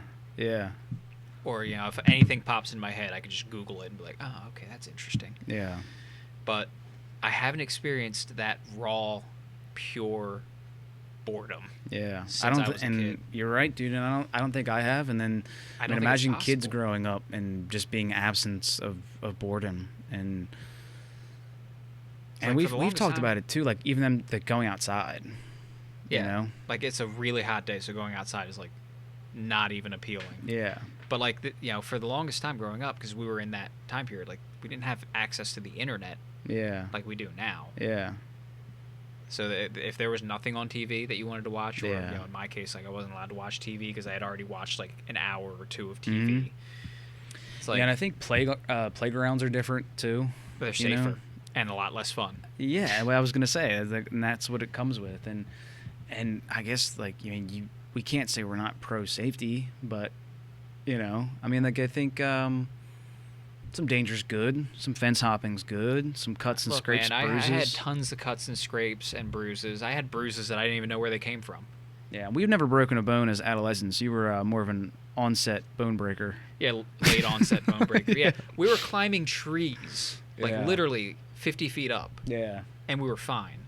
And then I buy a motorcycle and crash. Yeah. But there is something to be said about how much kids are coddled nowadays Yeah. versus like, and- Figuring it out the hard way. yeah, learning that maybe jumping from 20 feet off the top of the jungle gym was not a good idea. And I Yeah. am not indestructible. Yeah. And I think that also like kids are, I think that there's probably not too much difference there. I think kids are like still at a young age that are getting on the playground, but I think that like as they get older and start to make their own decisions, I feel like that playground shit and the recess shit is like phone. Mhm. As soon as they get a phone, it's just Yeah. like it's fucked up. Yeah, like- you put an iPad in them, like in their hands for. Well, my parents still live where you and me grew Mhm. up, and I go visit frequently, and I don't see nearly as many kids running around. Like when we were Yeah. kids, there were kids everywhere. Yeah. Even when like you and me first started driving, there were still kids Yeah. everywhere. Yeah. And now it's just there's not. There are not as Yeah. many. They do still show up every now and again, but Yeah, it's one of those things, man. Like, we're not even like, we don't know what that effect is. Could be positive. Could be a great thing. There could be kids that are on their phones and like they're learning. Like you could learn how to be if like the Chinese weren't messing with the TikTok algorithm. Yeah, yeah, it's true. That's what I'm saying. Like, there's like some things you can learn, but like I think the problem is that like my algorithm, because like those algorithms, I think there's less actual real conspiracies behind them. I think the reality is like the algorithms are just so on point and so like good that like people are like, look at all the bad that my algorithm's showing me. And it's like, hey, bruh, Well, you keep clicking on it. that's you, bruh. Yeah. Like, that's you. You're doing this to yourself. It's like you have to change your shit. Like, like if you just looked up like puppies, you're gonna get all puppies. And that's like a fact. But like people like to think that like, the media is pushing this, and I think it's what you're clicking on. I think that's what it is. So, Yeah. but yeah, I don't know. I think, but dude, it's all coming down to discipline. A little bit.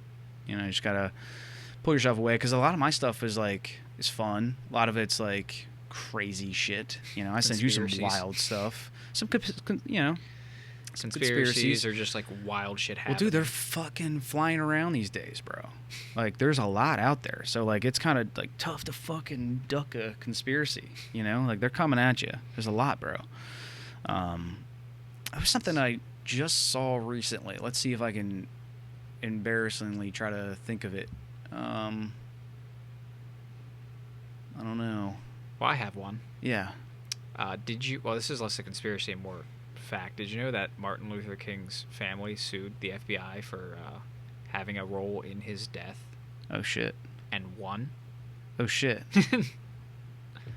Oh shit. Yeah. Also, apparently, the guy supposedly assassinated Dr. Martin Luther King from across the street, from like a second floor window. I think in a bathroom. Yeah. And shot him as he was leaning over the balcony of the hotel he was staying at. Yeah.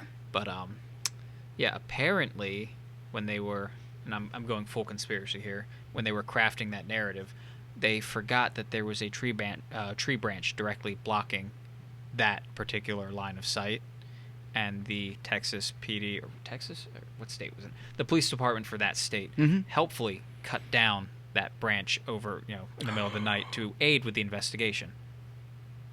Damn.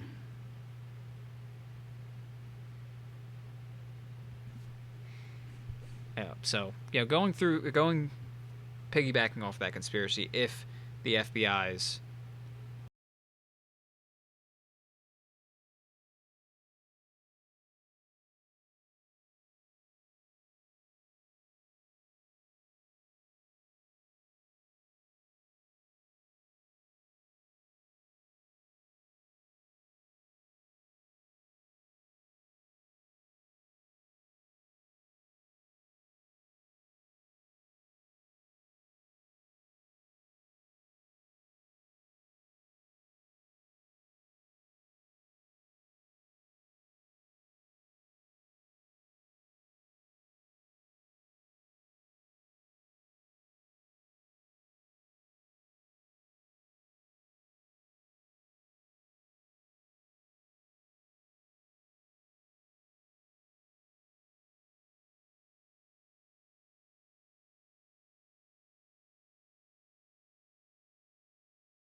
But dude, career politicians is a real issue, bro. Like, you mentioned that, like, back in the day, it was like a civil service. You know, like you left your farm or service. Yeah, whatever like job you were doing back in the day, and you were like, you know what, it's my time to, contribute. Yeah. And that's what you would do, and I think that like we had much more like level-headed thinking because of that. You had like just more normal people, like not people who were brought up in this like cesspool. Yeah, I mean, it's if it was treated as a civil service, you have people volunteering to do it because they want to. Like, especially if we had like term limits, and caps on like the salary. Like, make this not lucrative. I'm not saying make it underpaid, but stop making it lucrative and whatever. The trading. Stocks and all that stuff while you're on, I think we did talk about that in the last one. While you are actively a politician, get rid of all of the financial rewards for it, and that kind of leaves you with just the people who want to serve the country going for these positions, not the people who want to make money. I mean, I think that's it right there. I mean, I think it's just as simple as term limits, man. Like term limits and like knowing that you got to be out of there, like the argument's always going to be that like, we just don't have enough time to like get something done. Like, the bureaucracy of it all like just moves too slowly. I think there's just too much bullshit in it, and it comes from these career politicians. Just like, and I'm sure that I'm using a very broad brush here, but there's so many people that are like looking forward to doing something for like their whole career, looking forward to like making this like a long-term goal. Yeah, I mean, I'm sure there's some. Okay, I'm not sure there's some, actually. I'm talking about politicians here, but there may be some who are looking at this as a career-long thing because they want to do actual good. But again, we need to stop making it financially lucrative. Make it worthwhile, but stop making it so easy to like become rich. And I know that the base salary I mean, it's still like 6 digits, like 200 plus Yeah. $1,000. Yeah. That's too much. Bro, it's Honestly. insane.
And Should it? Because minimum wage doesn't even do that. Why should they get something that people don't?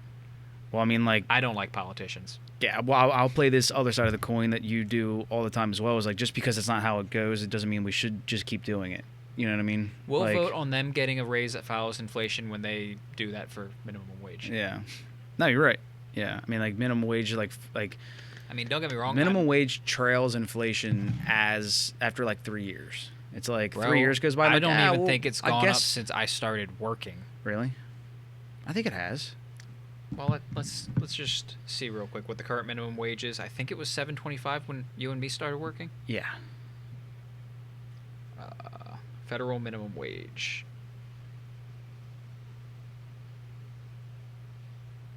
I thought it was up. It's $7.25. No. What, dude? Cities and states are raising it independently, but the federal minimum wage right now is $7.25. It was $7.25 in 2012 when I started working. Yeah, me too. That is 11 years ago. Yeah. So, Congress can have a pay raise that follows minimum wage when they do that to the federal minimum wage. Yeah. Now, I'm not of the opinion that we just go ahead and, oh, well, if we follow back from here to here, it should be $25 an hour. That's going to shock the shit out of the economy and probably put every small business in America out of commission, out of business. So it's something that should be brought up gradually, but eventually it should follow inflation. But it's already like too fucked up. How do you even catch up from 725 and make that gradual? But I mean, I guess the other thing is too, like, how many people are out there that are making 725? Like you were saying, like state by state, people by people. You know what I mean? Like, I'm sure there are there's tons places, of places. Well, I'm just saying, like, there's places like McDonald's and like other, larger corporations that have like a smaller payroll, cap that, I'm sure that they're not starting out at 725 like at McDonald's. They're probably trying to entice some people to join in, like, it's at least like 10, or it's at least like 12. Like, I mean, I think Wawa's at 15, right? Starting out. In our area. Right. So about, sure. So like, East Coast, sure. So, but that's just my point, is that like, I think that the federal, like, maybe it doesn't get the attention because like no one's paying attention to it anyways. The federal, as opposed to like what, because that's like the legal limit that they have to pay you. Mm-hmm. And I don't know if it changes state by state. Well, I bet if you lived in a state that followed the federal minimum wage, you'd be pissed about it. Well, yeah, for sure. But I think that at the same time, like, no one is going to say yes. No one is going to be like, what? Oh, getting that job? $7.25. Oh, there are people desperate enough. Yeah, but what I'm saying is, if you go to a Wawa, which is everywhere, and a McDonald's, which is everywhere, and they're all like, $12 to $15 an hour, then you're like, yeah, fuck that job. You know what I'm saying? Like, in this area. Like the climate of it has I mean, changed. there are that. areas that are lower cost of living. Sure. For sure. That might be sitting on that 725. Yeah. It might not hurt as much as like it would here, but this is a more competitive area for Well, jobs. if anyone's out there, comment below. That's pretty fucking nuts, because I'm interested in figuring that out. Because I mean, I doubt it. Like, I just feel like no one would want that, and like, to get people to like say yes, I'll work for you. Who the fuck, I don't know, someone who may have gone to jail or something, and this is the only job that will hire them. It's literally their only choice. Well, and I would my first question would be, what fucking job is that? Cashier at some store. It was just like, cool with being like, yeah, you're like... I know that, like, the common argument is, oh, well, this should just be like a starter job for someone getting their first job, blah, blah, blah, this, that, and the other. But historically, when it was first established, the minimum wage was supposed to be the minimum livable wage. Yeah. We're not there. No. It should be it's there. Yeah, no, you're right. It's way off. But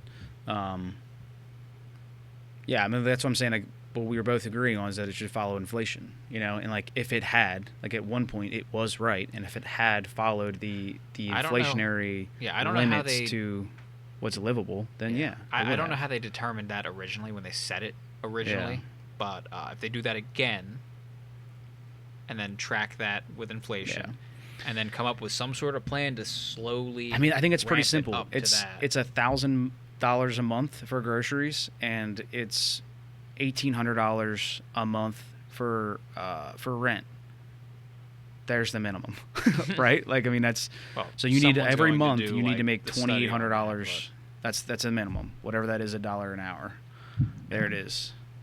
Which you're probably right. It's probably like what, $28 an hour now.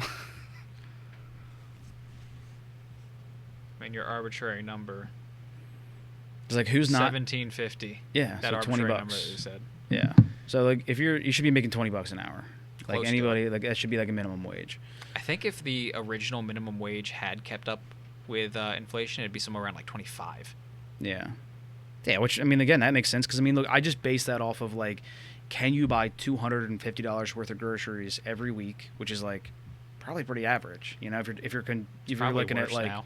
It probably is. I mean, like, I think that we kind of are spending that. That $25 That's an why hour the number might be came accurate. up into my head, is that, like, it's generally that, but, like, if you're buying, like, some meals, it might be off a little bit, but, like, if you're, like, just buying the necessities of, like, just toilet paper and cleaners and then your food, and generally speaking, that's like lunch for us too, like about $250. It's probably like the minimum. $1,000 and $1,800 for that. I mean, but that's like, there's nothing left over. That means like there's like where's gas money going? Where's this going? Yeah. Where's God forbid insurance, anything goes car wrong. payment? Yeah, dude. Like there's a lot that goes into this. And God forbid that you just want a little bit of money to go out to dinner, one night. God forbid you want to live a little. Yeah, God forbid, go see a movie, buy $60 worth of popcorn, whatever the fuck. Yeah, so like that 25 makes sense. You know, that's where you would get that extra, like maybe $300 a month, Mm-hmm. you know, to go do something like that. You know, so the FBI's definitely tuned in at this point. So while you're here, FBI, $25 an hour should be the fucking minimum. So figure that out quick. Yeah, we wouldn't be able to do it overnight. It would have to be ramped over a couple.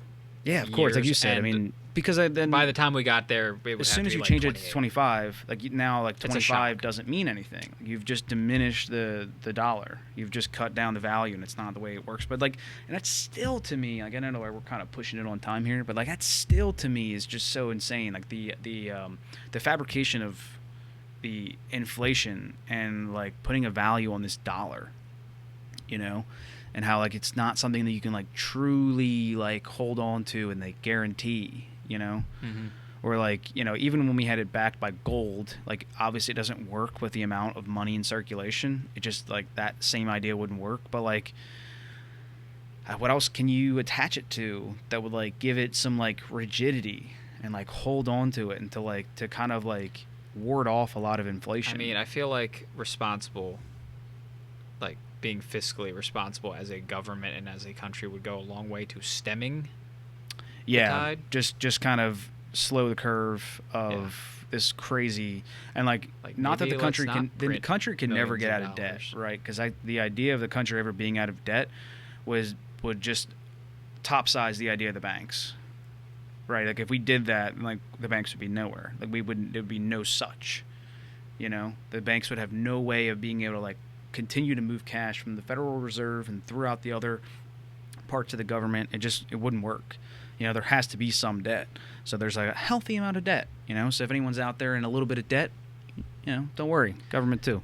Yeah, debt's not necessarily the problem. It's the deficit. Right. That's the problem. Yeah, so the amount of spending, you know, which is you know, Well, deficit's just the rate at which we accelerate into debt. Right. Yeah. So tomato, but yeah, the how we continue to spend money and get into the debt. Yeah.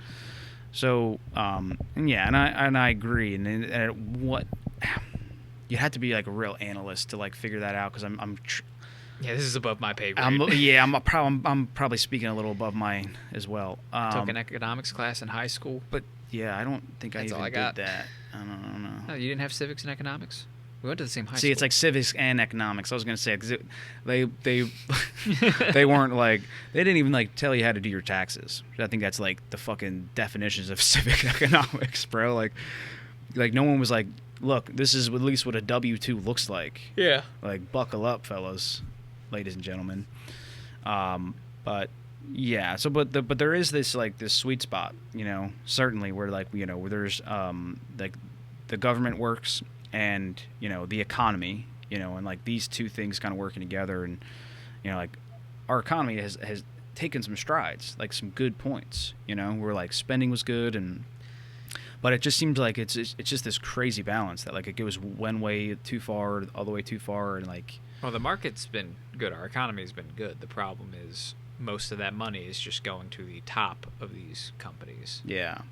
Well, that's what I'm saying. Like the market's not good because there's not like real people spending. There's not real people like this middle class, like the large amount of us like in the middle, you know, being able to like have extra cash and like live vicariously and you know responsibly, sure, you know, or irresponsibly, America, but like being able to like you know put the additions on the house, like spend the money, take the vacations, you know, like there's some of that and like there's enough, and like what we've talked about a lot is like the profit margins that all of these like big corporations and companies are getting out of all of these. They figured out that like we don't need everybody to buy it. We just needed this many people to buy, you know, to make this profitable, or to this many people to rent to make this profitable. Yeah. And then you look at the and I know I've harped on this before, but you know, you look at the profitability or the profit versus the productivity per employee of companies, and that curve, that graph is fucked.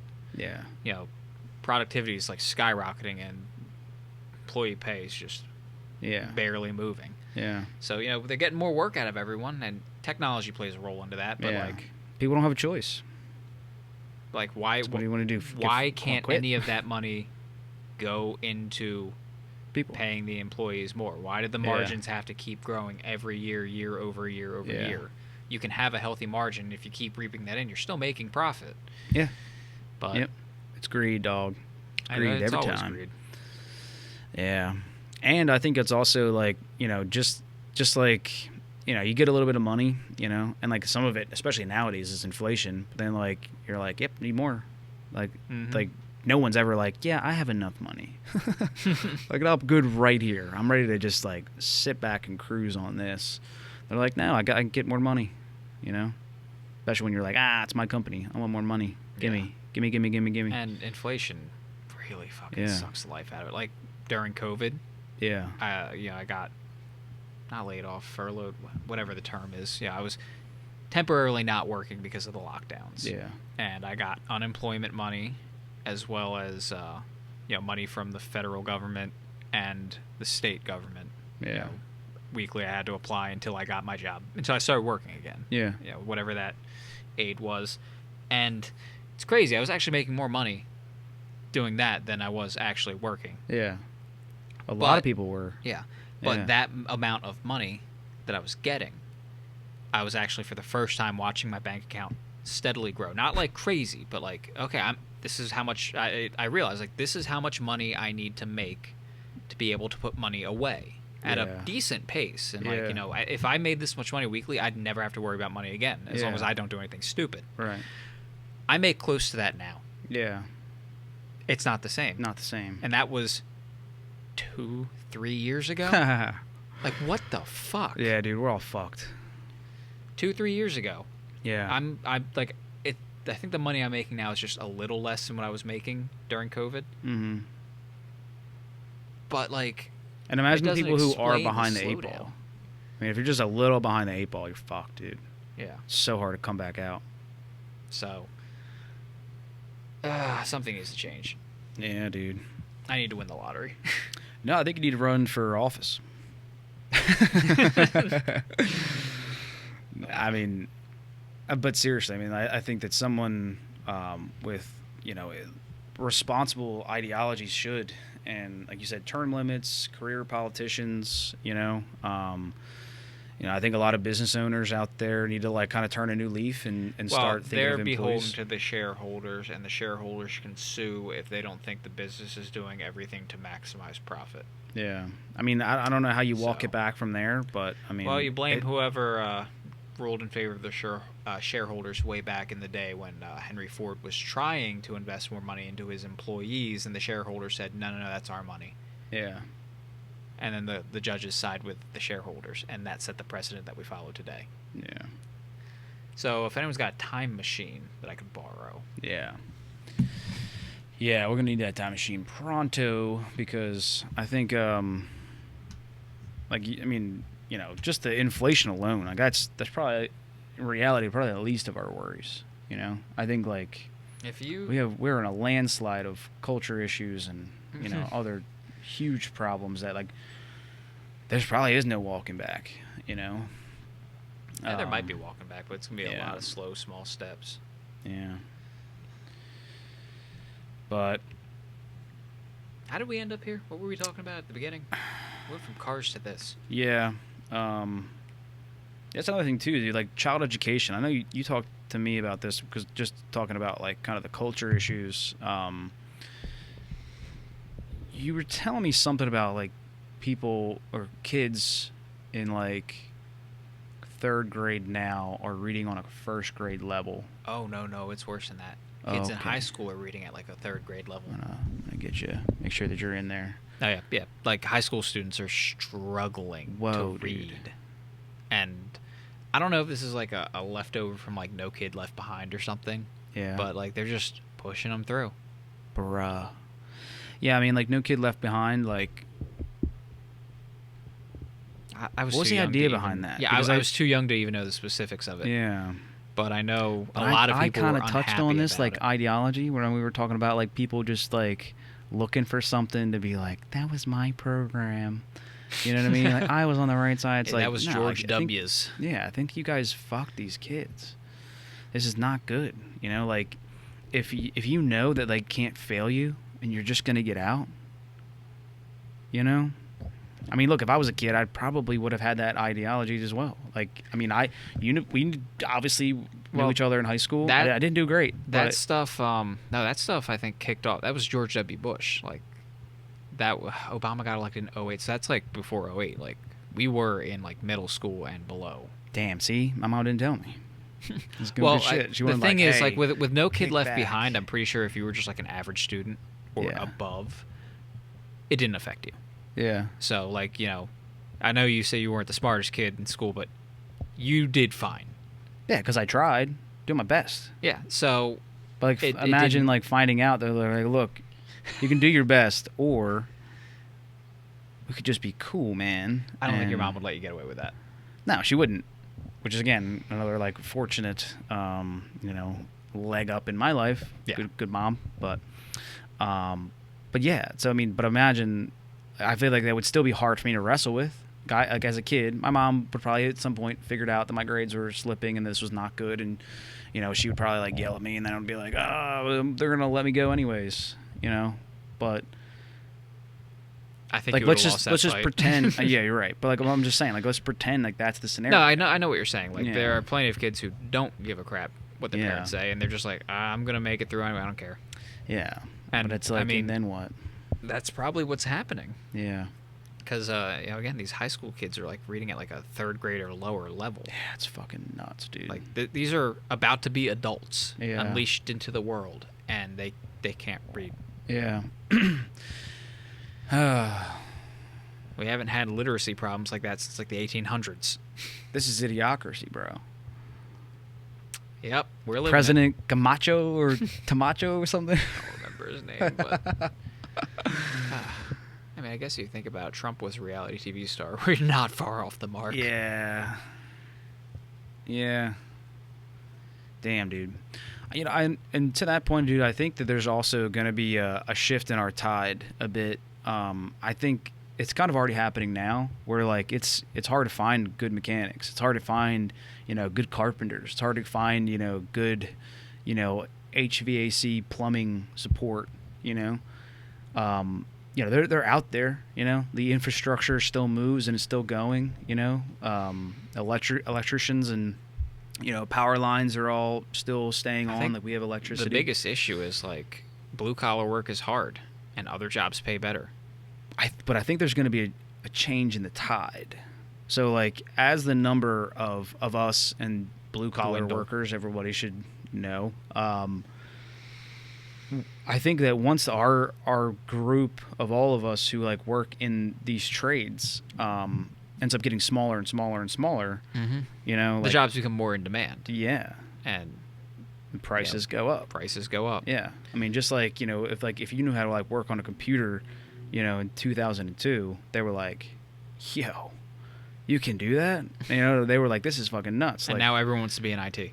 Yeah, and like exactly, we're still on that trajectory, you know, of this like IT boom. But I think we're about to hit a point where like, I mean, I can figure stuff out on computers now. Well, it's not just that, but like, you have all these people going to like, still buying into that whole like go to college, get an education, and all that. So now we have like a surplus of the workforce that have trained for like these white collar jobs. They've got their college degrees. They're looking to get in like business and all this other stuff. And that's like where most of our workforce is gone. And it's going to be like that for a while because it takes a while for the kids to grow up and then, you know, start swinging in the other direction. Yeah. So a big chunk of the younger workforce, you know, our age, is geared towards white collar. Yeah. So as the older generation of blue collar workers start to age out of the field, that pool of, you know, people to pull from to replace them is still shrinking. Yeah. So maybe if we're lucky, within our lifetime, we'll see that swing. I think that, dude, I think it's coming sooner than you think. I bet you 10 years. Yeah, well, I have no intention of leaving my current job in the near future. So I'm not saying that. I'm just saying that, like, in 10 years, we're going to see this, like, this switch where, like, 10 years from now, the people are going to growing up and they're going to watch more and more people come out of college within those 10 years and just be have in debt degrees with nothing to show for it. Yeah, and like not be able to find a job. And if they are lucky enough to find a job, they probably hate it, and it's never going to pay back that debt. Yeah. That's big, dude. Yeah. That's big. Like you're looking at like potentially like 30-year debt. Yeah, like I'm struggling to buy a house right now. I couldn't imagine if I had a student loan hanging over me as well. And like some of these loans, dude, they like these student loans, they want you to like pay like $500 a month. You know, it's a fucking car payment, bro. Yeah. Yeah, it's crazy. So I mean, just insane. And like we just talked about, minimum wage wouldn't even do it for you if it was $25 an hour. Yeah, you used to be able to afford college on minimum if you're not wage. I mean, and I don't want to like diminish anybody. If you're it's so sensitive. Listen, if you're out there right now and you're making less than $25 an hour, like, don't beat yourself up. You know what I mean? We just kind of set that bar really high for a good success rate, and we're all rooting for you. You know, but I think, you know, it's something that kind of has to be addressed, kind of say it out loud. You know, we just kind of did like some quick crunching of the numbers. So, I mean, like, obviously you can hustle, you know, you can do your thing without it. You know, I think most people aren't making 25, you know, so. A large number of people are not making 25. So, I mean, like they're making it happen, you know, without it. And it's certainly rough, you know what I mean? But dude, there's always a way out. And if you're looking to get into the trades, I should just put this out right now. Just hit us up, you know, just type it into the comments, you know, reach out to us on social media. 'Cause I mean, and if you're in the tri-state area near us, bruh, you know, it's kind of extend that olive branch a little bit, you know, do what we can. But because it is rough, dude, you know, because like we're kind of like just sitting here like, you know, we're not saying anything good about it, but we're just kind of like not giving much of like, we're like, hey, if you're not making this, you're fucked. Like, good luck. Yeah. You know what I mean? We're not here like, hey, here's how you do it. I mean, I wish we were finance majors as well, but civics economics class failed us. No, I can say that trades are a decent way to get skills that will get you a job that pays decent. Yeah. It's not like, you know, glamorous. But it's not too late if you're already out of high school. Yeah, it also give you less debt than a college degree. 100%. By a long shot. Yeah. It's your best bet at securing yourself some financial stability. Yeah, trade school, even if it is after high school, you know, and if you can't afford any of that stuff, like, it's still not too late, you know. You know, the trades is where it's at, and I'm predicting that it blows up, dude, and that there's, you know, it's going to have a huge influx in I don't think it's like going to blow businesses up first. It's going to struggle for a while. Yeah. And then wages are going to come up, and then maybe it blows up. But look, that's what I'm saying. I think that all happens in 10 years. I can tell you that the automotive industry is going to have a hell of a time going forward. With all these cars going electric, they require a lot less maintenance. And as a former technician myself, I can tell you, none of the techs are going to be happy. It's going to pay less because of how pay is currently structured. Yeah. People are walking. Yeah. And you're counting on like a dealership, because everything's like, dealerships are all like privately owned. To just carry you. Yeah, to pay me more money because I'm making less money. Yeah. While they're also simultaneously losing a lot of service revenue. Right. Yeah, so we should also say that, like, if your dream is to work on cars, you have to toe that line very carefully. Find somewhere that pays hourly. Yeah. They do Not exist. Even like that. I feel like it's got to be even like more niche, because like that, I bet that window closes too, dude. Where like raises and incentives, like they just got the window, bruh. Like they're gonna be in a way where like there's not. It's gonna be grim. It's gonna be stagnant. Yeah, you don't want that, man. You don't want that. You want a niche thing. You want to be able to learn more, work on something, you know. I guess not everybody, I shouldn't say that, but like people should want to, like, instead of just being like, I could just kind of work on EVs. It's like it's real easy, pretty baseline, pretty static. You know, it's not really like you know, I know every day I come in, I do my thing, I leave. That's fine. That's cool. And like if that is what you want, but like if you really want to be into cars and like you want to be successful, it's like go find somebody who's still working on old shit, you know, an old Porsche, old BMW dealership, or old Mercedes dealership, some kind of European auto, something cool like that. Yeah. I think that's like a good success path. And I mean, maybe, but it is a niche. So, you know, those opportunities are going to be a little bit more limited. Yeah. Well, I mean, you go for like those like higher end like European stuff. I mean, it's hard, but like the people who do own those and like want to put money into them and walk up, they all have money, you know. You know, same thing if like you want to be a carpenter. It's like, okay, we'll make some nice fucking cabinets, dude. And somebody's You know what, going to my pay advice money is for avoid the automotive industry for like the next 20, 30 years. Yeah. Honestly. Yeah. I got out exactly for that reason. But all the other trades seem to be doing pretty well. Yeah. So the automotive industry is going for like really rocky territory. Yeah. Don't go into that trade if you can avoid it.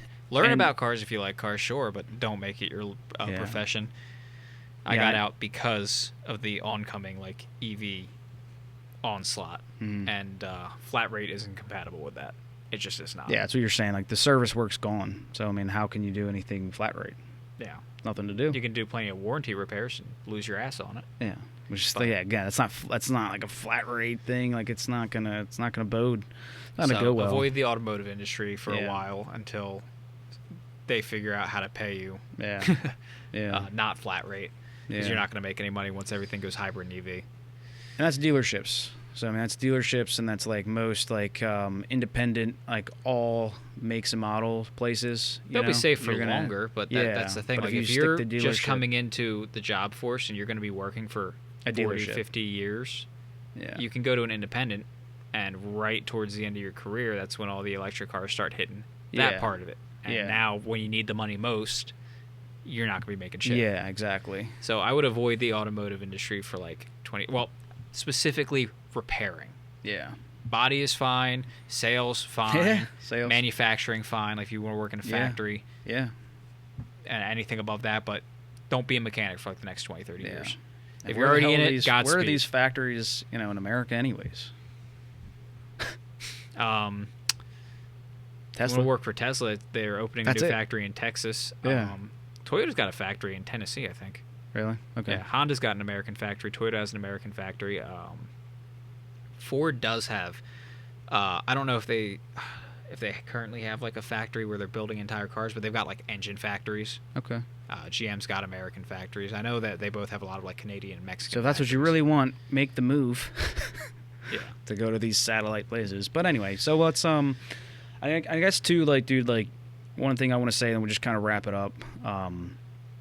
Jelly Roll, country singer, who's really taken a rise lately in like popularity and success. Just won an award, I think over like last weekend, which is huge for him. And there's a key thing that he said in his speech. He said that the rear view mirror is a lot smaller than the windshield for a reason. I like that. I mean, that hits deep. So I mean, everybody should just take a real hard look and like think about that, for a bit. And essentially, like what I take away is that it's never too late, to do something, to start something, to change something. Like success is waiting for you, So just gotta hold fast. And there's another saying that I remember seeing like years ago, but it was like, don't hang on to a mistake because you spent a long time making it. Yeah, that's another good one. Yeah. Same. Like just because you're there doesn't. Yeah. So things are looking up for everybody. You kind of. There's a future. Mm-hmm. So we did our best to make this one happy, and I think that we ended with high hopes. We ended on a melancholy yet hopeful tone. Yeah. So, but and we also accidentally made it over 2 hours. Yeah, so we're and this was supposed to be a short one, so whatever. You started off saying this was going to be a short one. Yeah, so so you know what that means? Next week, like we can keep to a schedule. Yeah. Next podcast is going to be 3 hours. Let's go. Yeah. So cheers to being a short one, I guess. So, yeah. All right, y'all. Shortest one so far. Yeah. Much love. This podcast is proudly brought to you by Concha Services. Look, we've all started a project at some point in our house that turned into a bigger project. From remodeling or just cleaning out the attic, by the time you were done, you were left over with construction material, trash, old furniture, you name it, and you wish you had a way to get rid of it. Well, Concha Services has got you covered. Concha Services delivers quality dump trailers to your home or business with multiple sizes to choose from to fit your project's needs. And unlike the typical job site dumpsters, they won't damage your driveway or parking lot. Once you're finished with the dump trailer, they come and pick up, dispose, or recycle whatever materials you have safely and responsibly. And that's not all. Concha Services can also provide cleanouts, large material and furniture delivery, and even junk car removal. So, if you live in the Delaware tri-state area and you're looking to remodel like a professional or just have some spring cleaning to take care of, call Concha Services today and tell them the Leave It Running podcast sent you to get 5% off through call 302-319-4087. That's 302-319-4087. And remember to tell them that the Leave It Running podcast sent you.